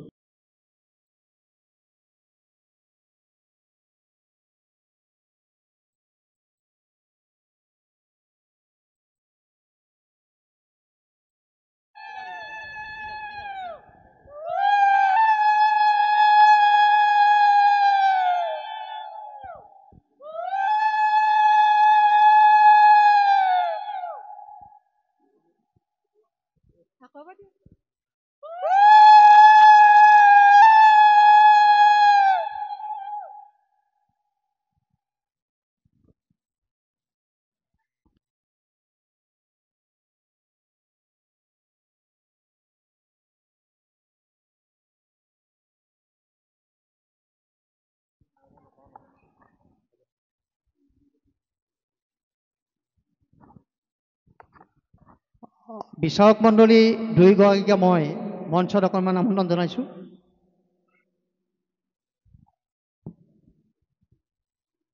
অনুৰোধ জনাইছোঁ।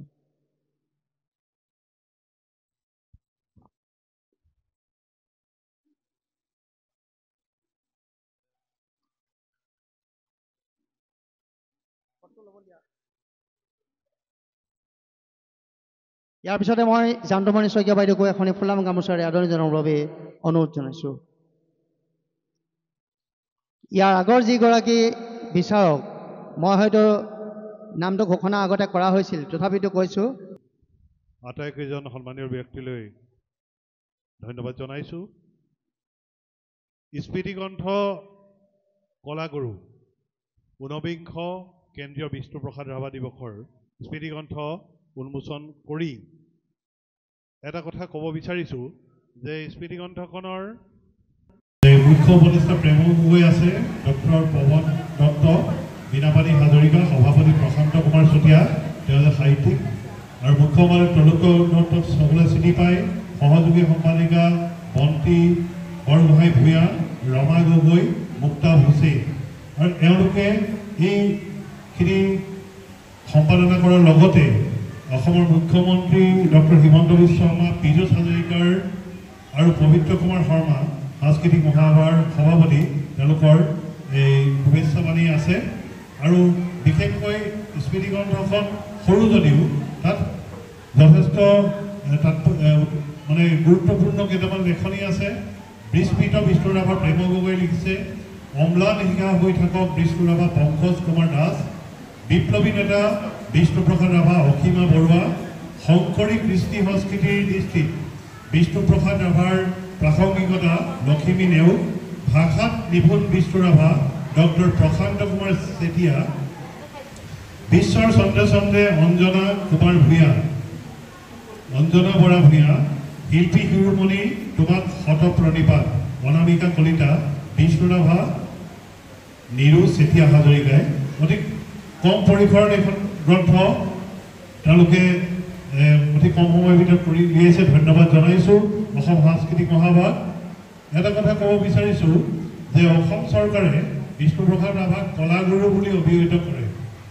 কাৰণ কলাগুৰু বুলি এইটো কাৰণে অভিহিত কৰে, তেওঁ শিল্প সংস্কৃতিত নিপুণ পাকৈত এগৰাকী শিল্পী আছিল।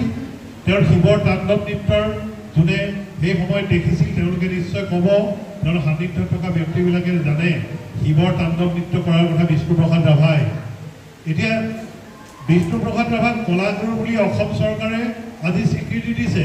হিমন্ত বৰুৱাই এটা কথা কৈ গ'ল যে 1947 চনত দেশ স্বাধীন হ'ল, বিষ্ণুপ্ৰসাদ ৰাভাই আজাদী ঝোঠা হয় বুলি কৈ এখন কলা পতাকা উত্তোলন কৰি পেলাই বিপ্লৱী কমিউনিষ্ট পাৰ্টি RS তেওঁলোকৰ ৰিভলিউচনাৰী কমিউনিষ্ট পাৰ্টিত যোগদান কৰি আলফাৰ দৰে সহস্ৰ সংগ্ৰাম কৰিছিল।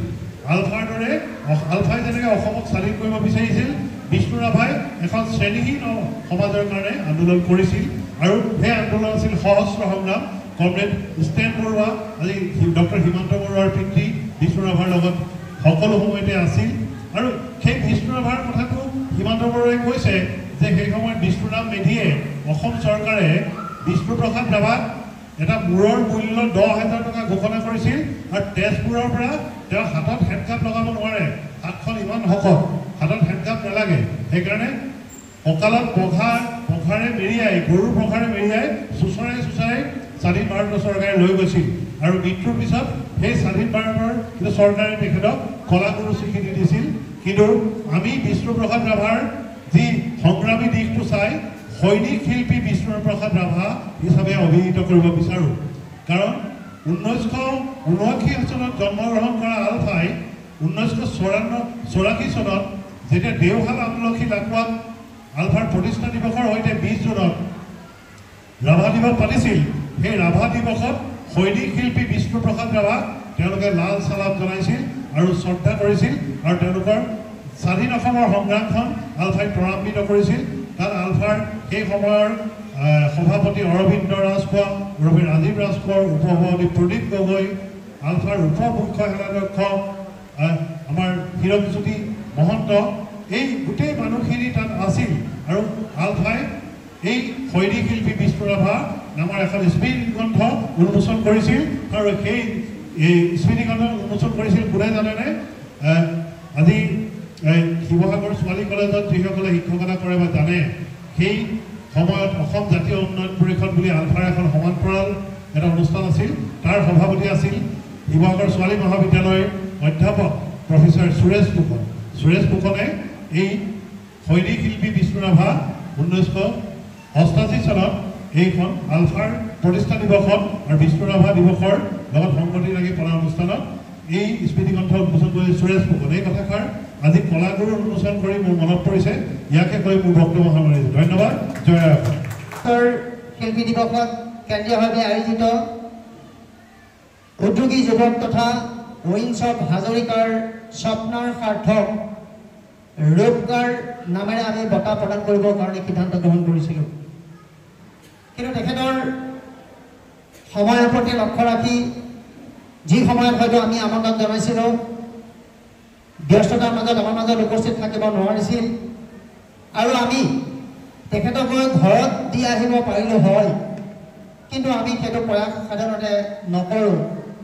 ৰাজহুৱাভাৱে আমি দিব বিচৰা যি সন্মান বা আপোনালোকে জানিব পৰাৰ যিখিনি কথা, সেইখিনি দিশত এজন মানুহক আমি ক্ষুদ্ৰমান আখৰে মান্যৱন্তৰ শাৰীত মানৱতাৰ দিশ সামৰি লৈ যোৱাৰ যি ভূমিকা সেইটো আমি মুকলিকৈ ৰাজহুৱাভাৱে প্ৰদান কৰাটো আমাৰ নিশ্চিত কৰ্তব্য। সেইকাৰণে আমি তেখেতক শিৱসাগৰৰ ৰোয়িংছ হাজৰিকাৰ স্বপ্নৰ সাৰ্থক ৰূপকাৰ হৰিপ্ৰসন্ন হাজৰিকা দেৱলৈ এক সাহসিকতা বঁটা প্ৰদান কৰাৰ সিদ্ধান্ত গ্ৰহণ কৰিছিলোঁ আৰু সেই বঁটাটি আমি আজি প্ৰদান কৰিবলৈ বিচাৰিছোঁ। এই মুহূৰ্তত এই বঁটাটি প্ৰদানৰ মুহূৰ্তত তেখেতক এখনি মই চেলেং চাদৰে আদৰণি জনাবৰ কাৰণে অনুৰোধ জনাইছোঁ। হৰিপ্ৰসন্ন হাজৰিকা দেৱনী আমাৰ মাজত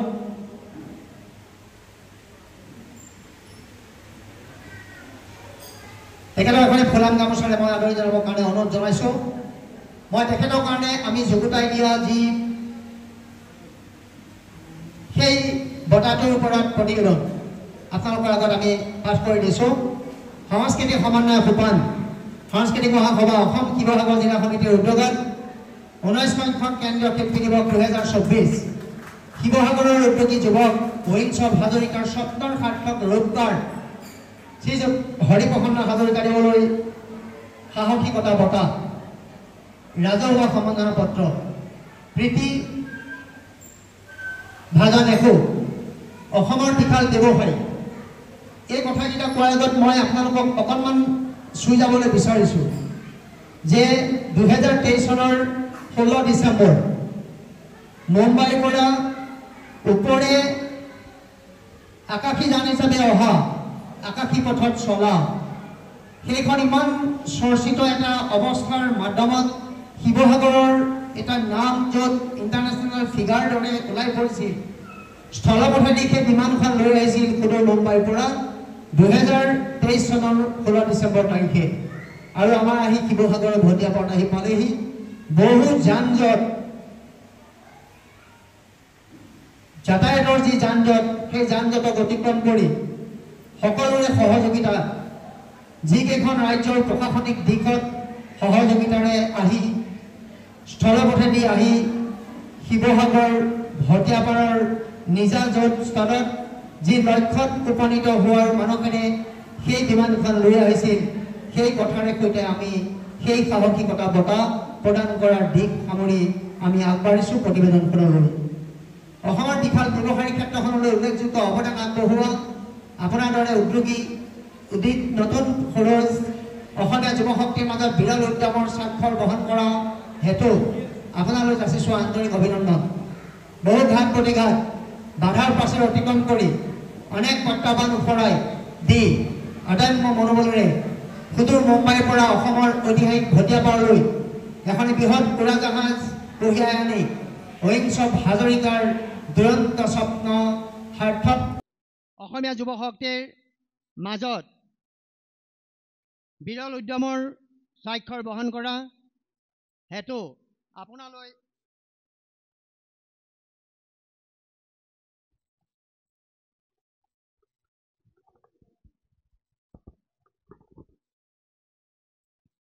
আপোনালৈ যাচিছোঁ আন্তৰিক অভিনন্দন। বহু ঘাট প্ৰতিঘাত বাধাৰ প্ৰাচীৰ অতিক্ৰম কৰি অনেক প্ৰত্যাহ্বান ওফৰাই দি অদম্য মনোবলেৰে সুদূৰ মুম্বাইৰ পৰা অসমৰ ঐতিহাসিক ভটিয়াপাৰলৈ এখনি বৃহৎ উৰাজাহাজ কঢ়িয়াই আনি ৰোয়িংছ হাজৰিকাৰ দুৰন্ত স্বপ্ন সাৰ্থক ৰূপদান কৰিবলৈ বিচৰা অদ্যম সঁচাই অতুলনীয় আৰু অসমকে ধৰি সমগ্ৰ ভাৰতবৰ্ষৰ বাবে অপূৰ্ব নিদৰ্শন।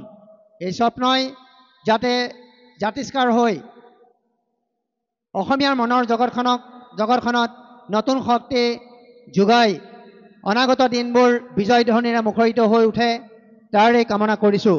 তদুপৰি এই অপাহতে উদ্যমী সমাজকৰ্মী বিভিন্ন অনুষ্ঠান প্ৰতিষ্ঠানত সহযোগিতা আগবঢ়োৱা অসমীয়া প্ৰাণত নতুন শক্তিৰে সমৃদ্ধিৰ সোপান ৰচনা কৰিবলৈ হ'লে নৱচিন্তাৰে উদ্যোগ তথা বাণিজ্যৰ ভেটি গঢ়ি তুলিব লাগিব। আপোনাৰ সপোনৰ ৰোয়িংছ হাজৰিকাই অলেখজনক আকৰ্ষিত কৰি এক গৌৰৱৰ প্ৰতীকৰূপে জিলিকি থাকক। এই সুযোগতে আপোনাক সাংস্কৃতিক মহাসভা অসমৰ শিৱসাগৰ জিলা সমিতি আৰু 49তম সংখ্যক কেন্দ্ৰীয় শিল্পী দিৱস উদযাপন সমিতিৰ তৰফৰ পৰা আজি শিল্পী দিৱসৰ পবিত্ৰ ক্ষণত আপোনাক ৰাজহুৱাভাৱে সৎ সাহসিকতা বঁটাৰে বিভূষিত কৰাৰ লগতে ৰাজহুৱাভাৱে অভিনন্দন জ্ঞাপন কৰিছোঁ।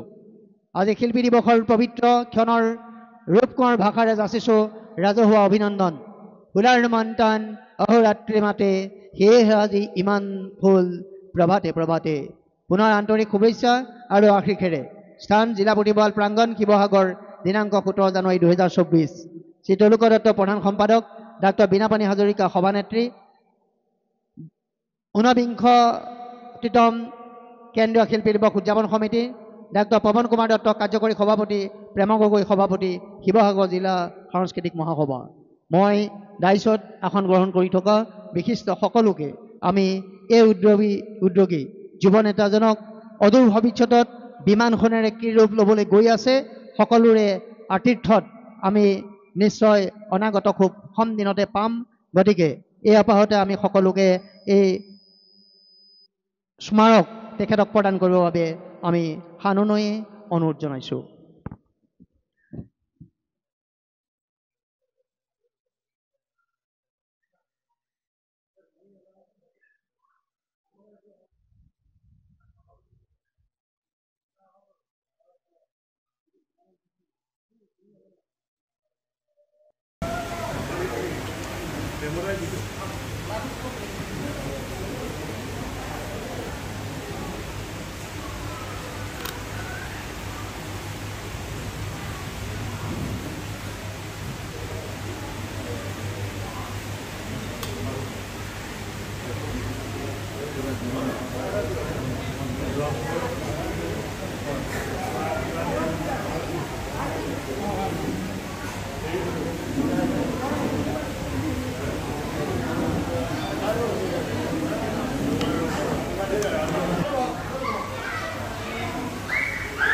তেখেতক আমি এখনেই প্ৰথমতে চেলেঞ্জ চাদৰে আমাৰ দলৰ বাবে অনুৰোধ জনাইছোঁ। তাৰপিছতে এখন ফুলাম গামোচা তেখেতক আদৰণি জনাব। শ্ৰদ্ধাভাজন এখো সশ্ৰদ্ধ সভাখন গ্ৰহণ কৰিব। 49তম কেন্দ্ৰীয় কলাগুৰু বিষ্ণুপ্ৰসাদ ৰাভাৰ স্মৃতি দিৱসৰ এই পবিত্ৰ ক্ষণত আপোনাক আমাৰ মাজত পৰাই বিমান আনন্দ লাভ কৰিছোঁ। সাংস্কৃতিক মহাসভা অসম শিৱসাগৰ জিলা সমিতিৰ পৰিয়ালবৰ্গৰ পৰা জ্ঞাপন কৰিছোঁ আন্তৰিক কৃতজ্ঞতা। শিৱসাগৰৰ বৌদ্ধিক তথা সাংস্কৃতিক জগতখনক সমৃদ্ধ কৰি ৰখা আপুনি এগৰাকী সমাজ জীৱনৰ অগ্ৰণী ব্যক্তি। হে মান্যবৰ, কঠোৰ কষ্ট সাধনাৰ ফলতহে সম্ভৱ হয় এগৰাকী ব্যক্তিৰ চিন্তাৰ উত্তৰণ। 1958 চনত শিৱসাগৰ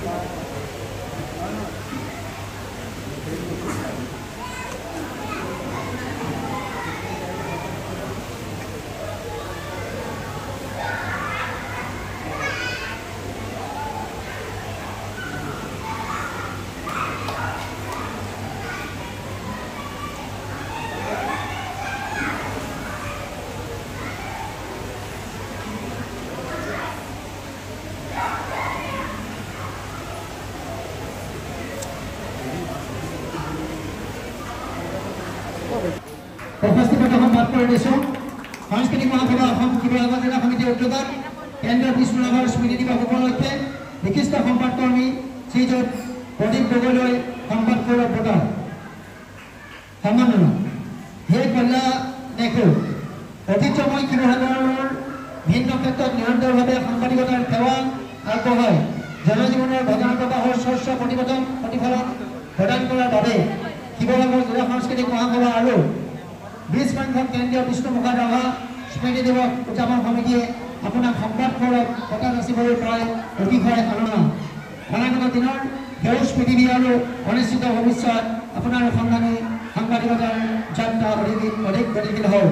আন্তৰিক শুভেচ্ছা আৰু আশীৰ্বাদেৰে প্ৰেম গগৈ সভাপতি, ডাক্তৰ পৱন কুমাৰ দত্ত কাৰ্যকৰী সভাপতি, তলুক দত্ত সম্পাদক, শিৱসাগৰ জিলা সাংস্কৃতিক মহাসভা, ডাক্তৰ বীণাপাণি হাজৰিকা, ৰমা গগৈ সভানেত্ৰী কাৰ্যকৰী সভাপতি আৰু শ্ৰী তলুক দত্ত প্ৰধান সম্পাদক উদযাপন সমিতি, কেন্দ্ৰীয় বিষ্ণু ৰাভা স্মৃতি দিৱস উদযাপন সমিতি। আমি তেখেতক এই প্ৰশস্তি পত্ৰৰ লগতে তেখেতৰ বাবে এটি স্মাৰক আছে, সেই স্মাৰকৰ সৈতে আমি সকলোকে সহযোগিতা আগবঢ়াই প্ৰদান কৰাৰ বাবে অনুৰোধ জনাইছোঁ।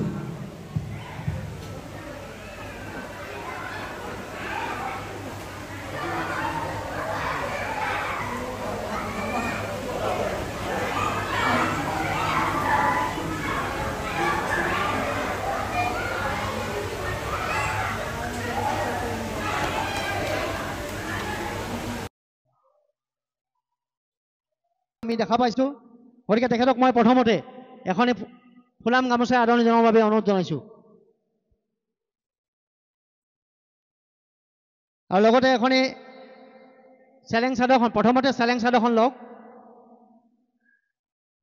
তাৰপিছত ফুলাম গামোচাখনে তেখেতক আদৰণি জনাবৰ কাৰণে অনুৰোধ জনাইছোঁ তেখেতৰ কাৰণে যোগতাই অনা মই যিখন প্ৰতিবেদন আপোনালোকৰ আগত পাঠ কৰি দিছোঁ সংস্কৃতিক সমন্বয় খোপান সাংস্কৃতিক মহাসভা অসম শিৱসাগৰ জিলা সমিতিৰ উদ্যোগত কেন্দ্ৰীয় বিষ্ণু ৰাভা স্মৃতি দিৱস উপলক্ষে বিশিষ্ট সংবাদকৰ্মী বৈদ্যুতিন মাধ্যমৰ শ্ৰীযুত মফিদুল ইছলামলৈ সংবাদ মধুকৰ বঁটা তেখেতলৈ আগবঢ়োৱা হৈছে সংবাদ মধুকৰ বঁটা সম্মাননা হে কল্যাণ এখু ঐতিহ্যময় শিৱসাগৰৰ ভিন্ন ক্ষেত্ৰত নিৰন্তৰভাৱে সাংবাদিকতাৰ সেৱা আগবঢ়াই জনজীৱনৰ ঘটনা প্ৰবাহৰ স্বচ্ছ প্ৰতিফলন প্ৰদান কৰাৰ বাবে শিৱসাগৰ জিলা সাংস্কৃতিক মহাসভা আৰু 20 সংখ্যক কেন্দ্ৰীয় বিষ্ণুপ্ৰসাদ ৰাভাৰ স্মৃতি দিৱস উদযাপন সমিতিয়ে আপোনাক সংবাদ মধুকৰ বঁটা যাচিবলৈ পাই অতিশয় আনন্দিত হৈছে শিৱসাগৰৰ অৰঙে দৰঙে ৰ'দে বৰষুণে অলেখ কষ্ট মূল পাতি জনগণৰ বাবে খবৰ সংগ্ৰহ কৰি আপুনি বিতৰণ কৰিছে মানুহৰ সঁচা প্ৰতিচ্ছবি বিগত সময়ছোৱাত শিৱসাগৰৰ প্ৰতিটো ঘটনা পৰিঘটনা উৎসৱ মহোৎসৱৰ সাক্ষী আপুনি সমাজৰ অতন্দ্ৰ প্ৰহৰী ৰূপে আপোনাৰ যি অৱদান সি সঁচাই প্ৰশংসনীয় সদা জয়ন্ত তাৰণৰে আপোনাৰ দুৰ্জেয় বিচৰণ অপৰিসীম অনুসন্ধিৎস আৰু উৎসুকতাৰে আপোনাৰ সন্ধানী দৃষ্টি অপৰিসীম আজি কলাগুৰু বিষ্ণুপ্ৰসাদ ৰাভাৰ স্মৃতি দিৱসৰ স্মৃতিচাৰণ সভাত আপোনালৈ যাচিছোঁ অভিনন্দন আৰু সম্বৰ্ধনা অনাগত দিনৰ সেউজ পৃথিৱী আৰু অনিশ্চিত ভৱিষ্যতত আপোনাৰ সন্ধানী সাংবাদিকতাৰ যাত্ৰা অধিক গতিশীল হওক আন্তৰিক শুভেচ্ছা আৰু আশীৰ্বাদেৰে প্ৰেম গগৈ সভাপতি ডাক্তৰ প্ৰমণ কুমাৰ দত্ত কাৰ্যকৰী সভাপতি তৈলুক্য দত্ত সম্পাদক শিৱসাগৰ জিলা সাংস্কৃতিক মহাসভা ডাক্তৰ বীণাপাণি হাজৰিকা সভানেত্ৰী ৰমা গগৈ কাৰ্যকৰী সভাপতি তৈলুক্য দত্ত প্ৰধান সম্পাদক উদযাপন সমিতি 20তম কেন্দ্ৰীয় বিষ্ণু ৰাভা স্মৃতি দিৱস উদযাপন সমিতি আমি তেখেতক এই বঁটাটিৰ লগতে তেখেতৰ বাবে যুগুতোৱা যি স্মাৰকৰ বঁটা এই দুয়োটা তেখেতক প্ৰদান কৰিবৰ বাবে আমি বিশিষ্ট ব্যক্তিসকলক সাদৰে অনুৰোধ জনাইছোঁ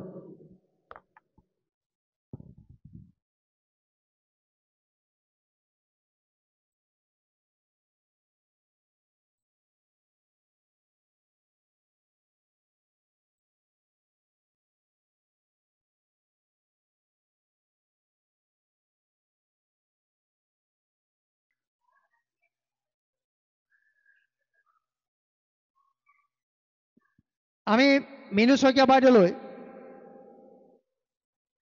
এখনি প্ৰথমতে মই চেলেং চাদৰ তাৰপিছত এখনি ফুলাম গামোচাৰ আদৰণি জনাবৰ কাৰণে অনুৰোধ জনাইছোঁ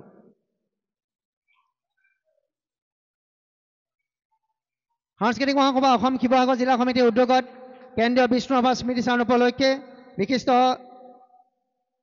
সমাজকৰ্মী শ্ৰীযুতা মিনু শইকীয়া বাইদেউলৈ সমাজ হিতৈষী বঁটা সম্মাননা হে শ্ৰদ্ধাভাজন এখু জীৱনৰ সুদীৰ্ঘ পৰিক্ৰমা আহি যাওক বাটে বাটে সিঁচি থৈ যাওক আপোনাৰ কৰ্মময় জীৱনৰ মহৎ চিন্তাধাৰা সেই ধাৰাৰে ঐতিহ্যময় হৈ উঠিব আমাৰ পৃথিৱী নতুন দিনৰ নতুন পত্ৰেয় আপোনাৰ অনাগত দিনবোৰ আৰু অধিক সাফল্যমণ্ডিত হওক আন্তৰিক শুভেচ্ছা আৰু আশীৰ্বাদেৰে আপোনালৈ এই বঁটা প্ৰদান কৰা হ'ল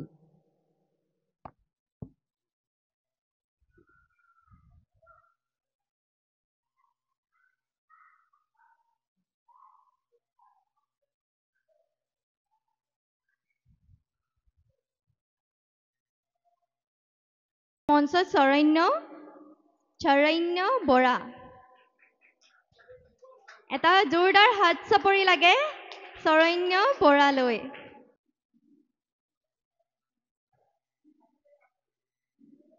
আদ্ৰিতা বৰা তৃতীয় পুৰস্কাৰ পাবলৈ সক্ষম হৈছিল প্ৰিয়াংশু মণ্ডল আমি প্ৰিয়াংশু মণ্ডলক মঞ্চলৈ আমন্ত্ৰণ জনাইছোঁ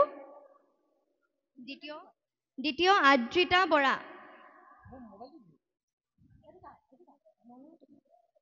আদ্ৰিতা বৰা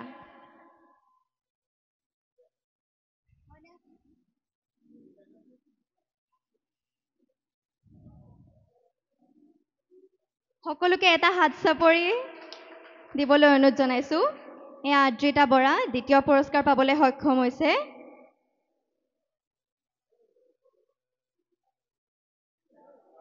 তৃতীয় প্ৰিয়াংশু মণ্ডল।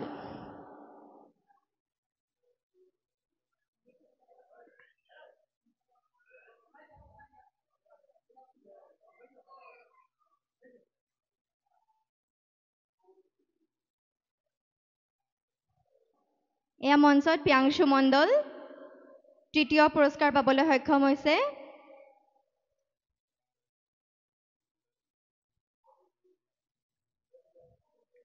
ফ'ৰ্থ পজিশ্যন পাবলৈ সক্ষম হৈছে আনাই। ফিফ্থ পজিশ্যন পাবলৈ সক্ষম হৈছিল বৃথি দত্ত। বৃথি দত্ত। বৃথি। 7th position Bishnupriya Gogoi. বিষ্ণুপ্ৰিয়া গগৈ উপস্থিত আছেনে? বিষ্ণুপ্ৰিয়া গগৈ সম্ভৱ অনুপস্থিত। 8th পজিশ্যন পাবলৈ সক্ষম হৈছিল নিবিৰ নয়ন বৰা। নিবিৰ নয়ন বৰা। নিবিৰ নয়ন বৰা আছে আছে অঁ।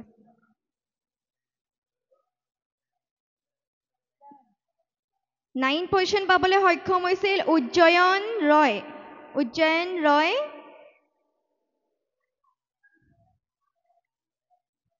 উজ্জয়ন ৰয় আছেনে? আছে। উজ্জয়ন ৰয়। 10th পজিশ্যন পাবলৈ সক্ষম হৈছিল অংকিতা যাদৱ। অংকিতা যাদৱ। অংকিতা যাদৱ আমি মঞ্চলৈ আমন্ত্ৰণ জনাইছোঁ। অনুপস্থিত। 11th পজিশ্যন পাবলৈ সক্ষম হৈছিল পাৰ্থিৱ গগৈ। পাৰ্থিৱ গগৈ। পাৰ্থিৱ গগৈ।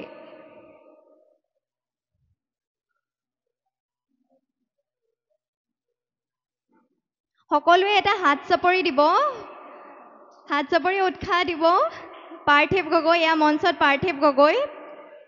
12th পজিশ্যন পাবলৈ সক্ষম হৈছিল আৰ্যয়ম দাস। আৰ্যয়ম দাস। আৰ্যয়ম দাস। আৰু 13th পজিশ্যন পাবলৈ সক্ষম হৈছিল নিহাংশু দাস। নিহাংশু দাস। এয়া আমাৰ ক শাখাৰ ফলাফল আছিল। সকলোৱে এটা হাত চাপৰি দিলে ভাল পাম। উৎসাহ দিব।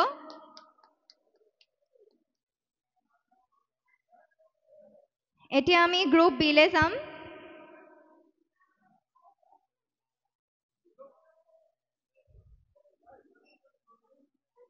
গ্ৰুপ বিৰ ফাৰ্ষ্ট পজিশ্যন পাবলৈ সক্ষম হৈছিল গৰিমা বৰা। গৰিমা বৰা। সকলোৱে এটা হাত চাপৰি দিয়ক গৰিমা বৰালে। এয়া আমাৰ মঞ্চত গৰিমা বৰা গ্ৰুপ বিৰ ফাৰ্ষ্ট পজিশ্যন।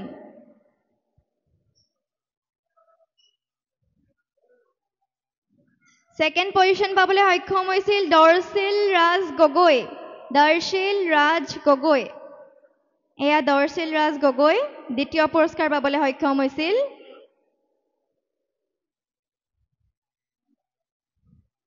তৃতীয় অনিৰ্বাণ গগৈ। অনিৰ্বাণ আছেনে? অনিৰ্বাণ গগৈ থাৰ্ড পজিশ্যন পাইছে। অনিৰ্বাণ গগৈ মাক আছে।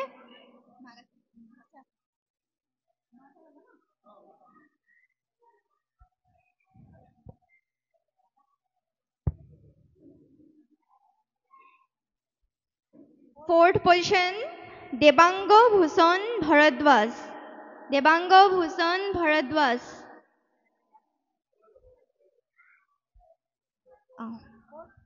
ফিফ্থ পজিশ্যন পাইছে ৰূপাংকিতা বৰুৱা। ৰূপাংকিতা বৰুৱা উপস্থিত আছেনে? হয় আহক সোনকালে আহক। ৰূপাংকিতা Barua.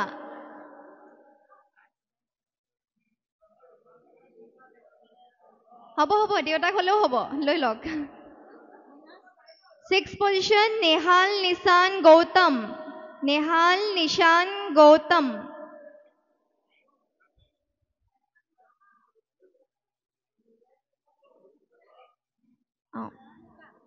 Nihal Nishan Gautam. 7th position, Sayanika Das. Sayanika Das. Sayanika Das. Oh, mak ase, ahok, hunkale.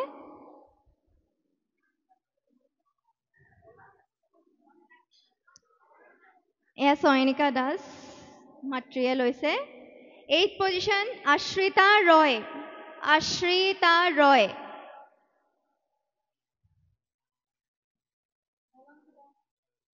এয়া মঞ্চত আশ্ৰিতা ৰয় সকলোৱে এটা হাত চাপৰি দিব এটা হাত চাপৰি আমি বিচাৰো 9 পজিশন পাবলৈ সক্ষম হৈছে অলংকিতা বৰুৱা অলংকিতা বৰুৱা অলংকিতা বৰুৱা 10 পজিশন কাব্য কলিতা কাব্য কলিতা উপস্থিত আছেনে কাব্য কলিতা সম্ভৱ অনুপস্থিত 11th পজিশন সঙ্গিনী মণ্ডল সঙ্গিনী মণ্ডল সঙ্গিনী মণ্ডল হাজু হৈ থাকক 12th পজিশন দৃষ্টান্ত পল্লৱ গগৈ দৃষ্টান্ত পল্লৱ গগৈ দৃষ্টান্ত পল্লৱ গগৈ অনুপস্থিত 13th পজিশন নিৰাজ প্ৰতিম ভৰদ্বাজ আমাৰ মঞ্চত নিৰাজ প্ৰতিম ভৰদ্বাজ ইয়াৰ গ্ৰুপ বিৰ ফলাফল আমাৰ সামৰণি হৈছে এটা গ্ৰুপ সি লে আমি যাবলৈ বিচাৰিছো গ্ৰুপ সিৰ প্ৰথম পুৰস্কাৰ পাবলৈ সক্ষম হৈছে হৰদিনী ভূঞা হাৰ্দিনী ভূঞা এই আমাৰ মঞ্চত গ্ৰুপ সিৰ ফাৰ্স্ট পজিশন হাৰ্দিনী ভূঞা সকলোৱে এটা হাত চাপৰি দিয়ক হাৰ্দিনী ভূঞালে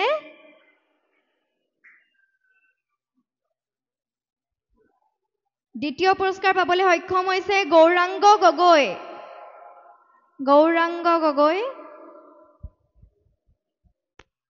এই আমাৰ মঞ্চত গৌৰাংগ গগৈ দ্বিতীয় পুৰস্কাৰ তৃতীয় জয়খশ্ৰী বৰচেতিয়া জয়খশ্ৰী বৰচেতিয়া জয়খশ্ৰী বৰচেতিয়া তৃতীয় পুৰস্কাৰ পাইছে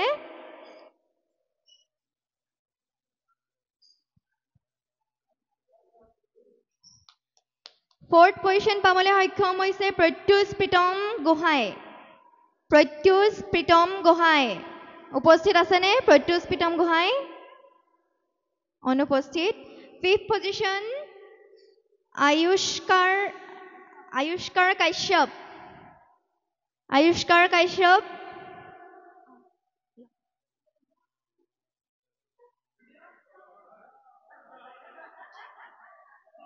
6th position Aradhya Thakur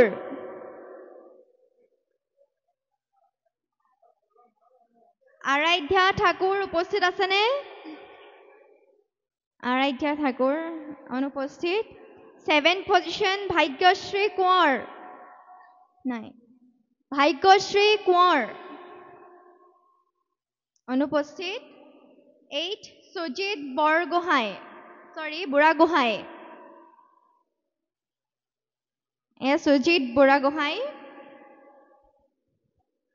10th position Hitaikshana Chetia অনুপস্থিত 10th পজিশন পাবলৈ সক্ষম হৈছে লাকি হেণ্ডিক লাকি হেণ্ডিক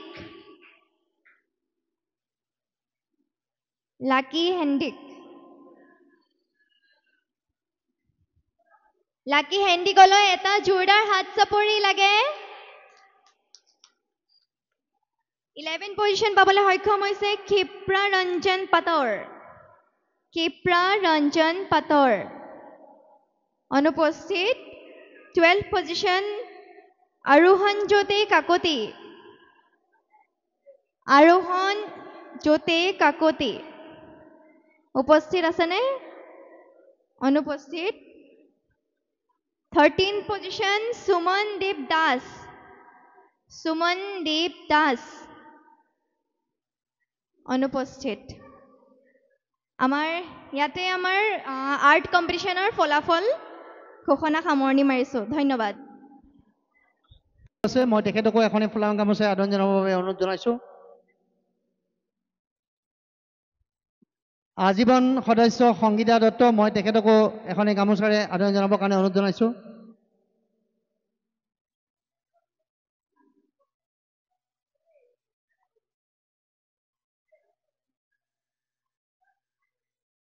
ৰুমি দাসক এখনি ফুলাম গামোচাৰে মই আদৰণি জনাবৰ কাৰণে অনুৰোধ জনাইছোঁ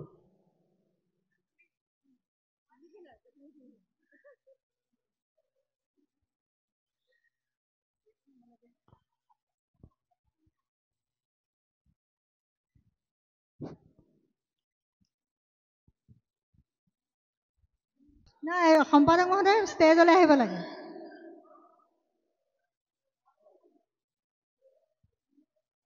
যাৰ যথেষ্ট কষ্টৰ এয়া আজি ফচল গতিকেলৈ তেখেতক এখনি ফুলাম গামোচাৰে আজি আমি আদৰণি জনাইছোঁ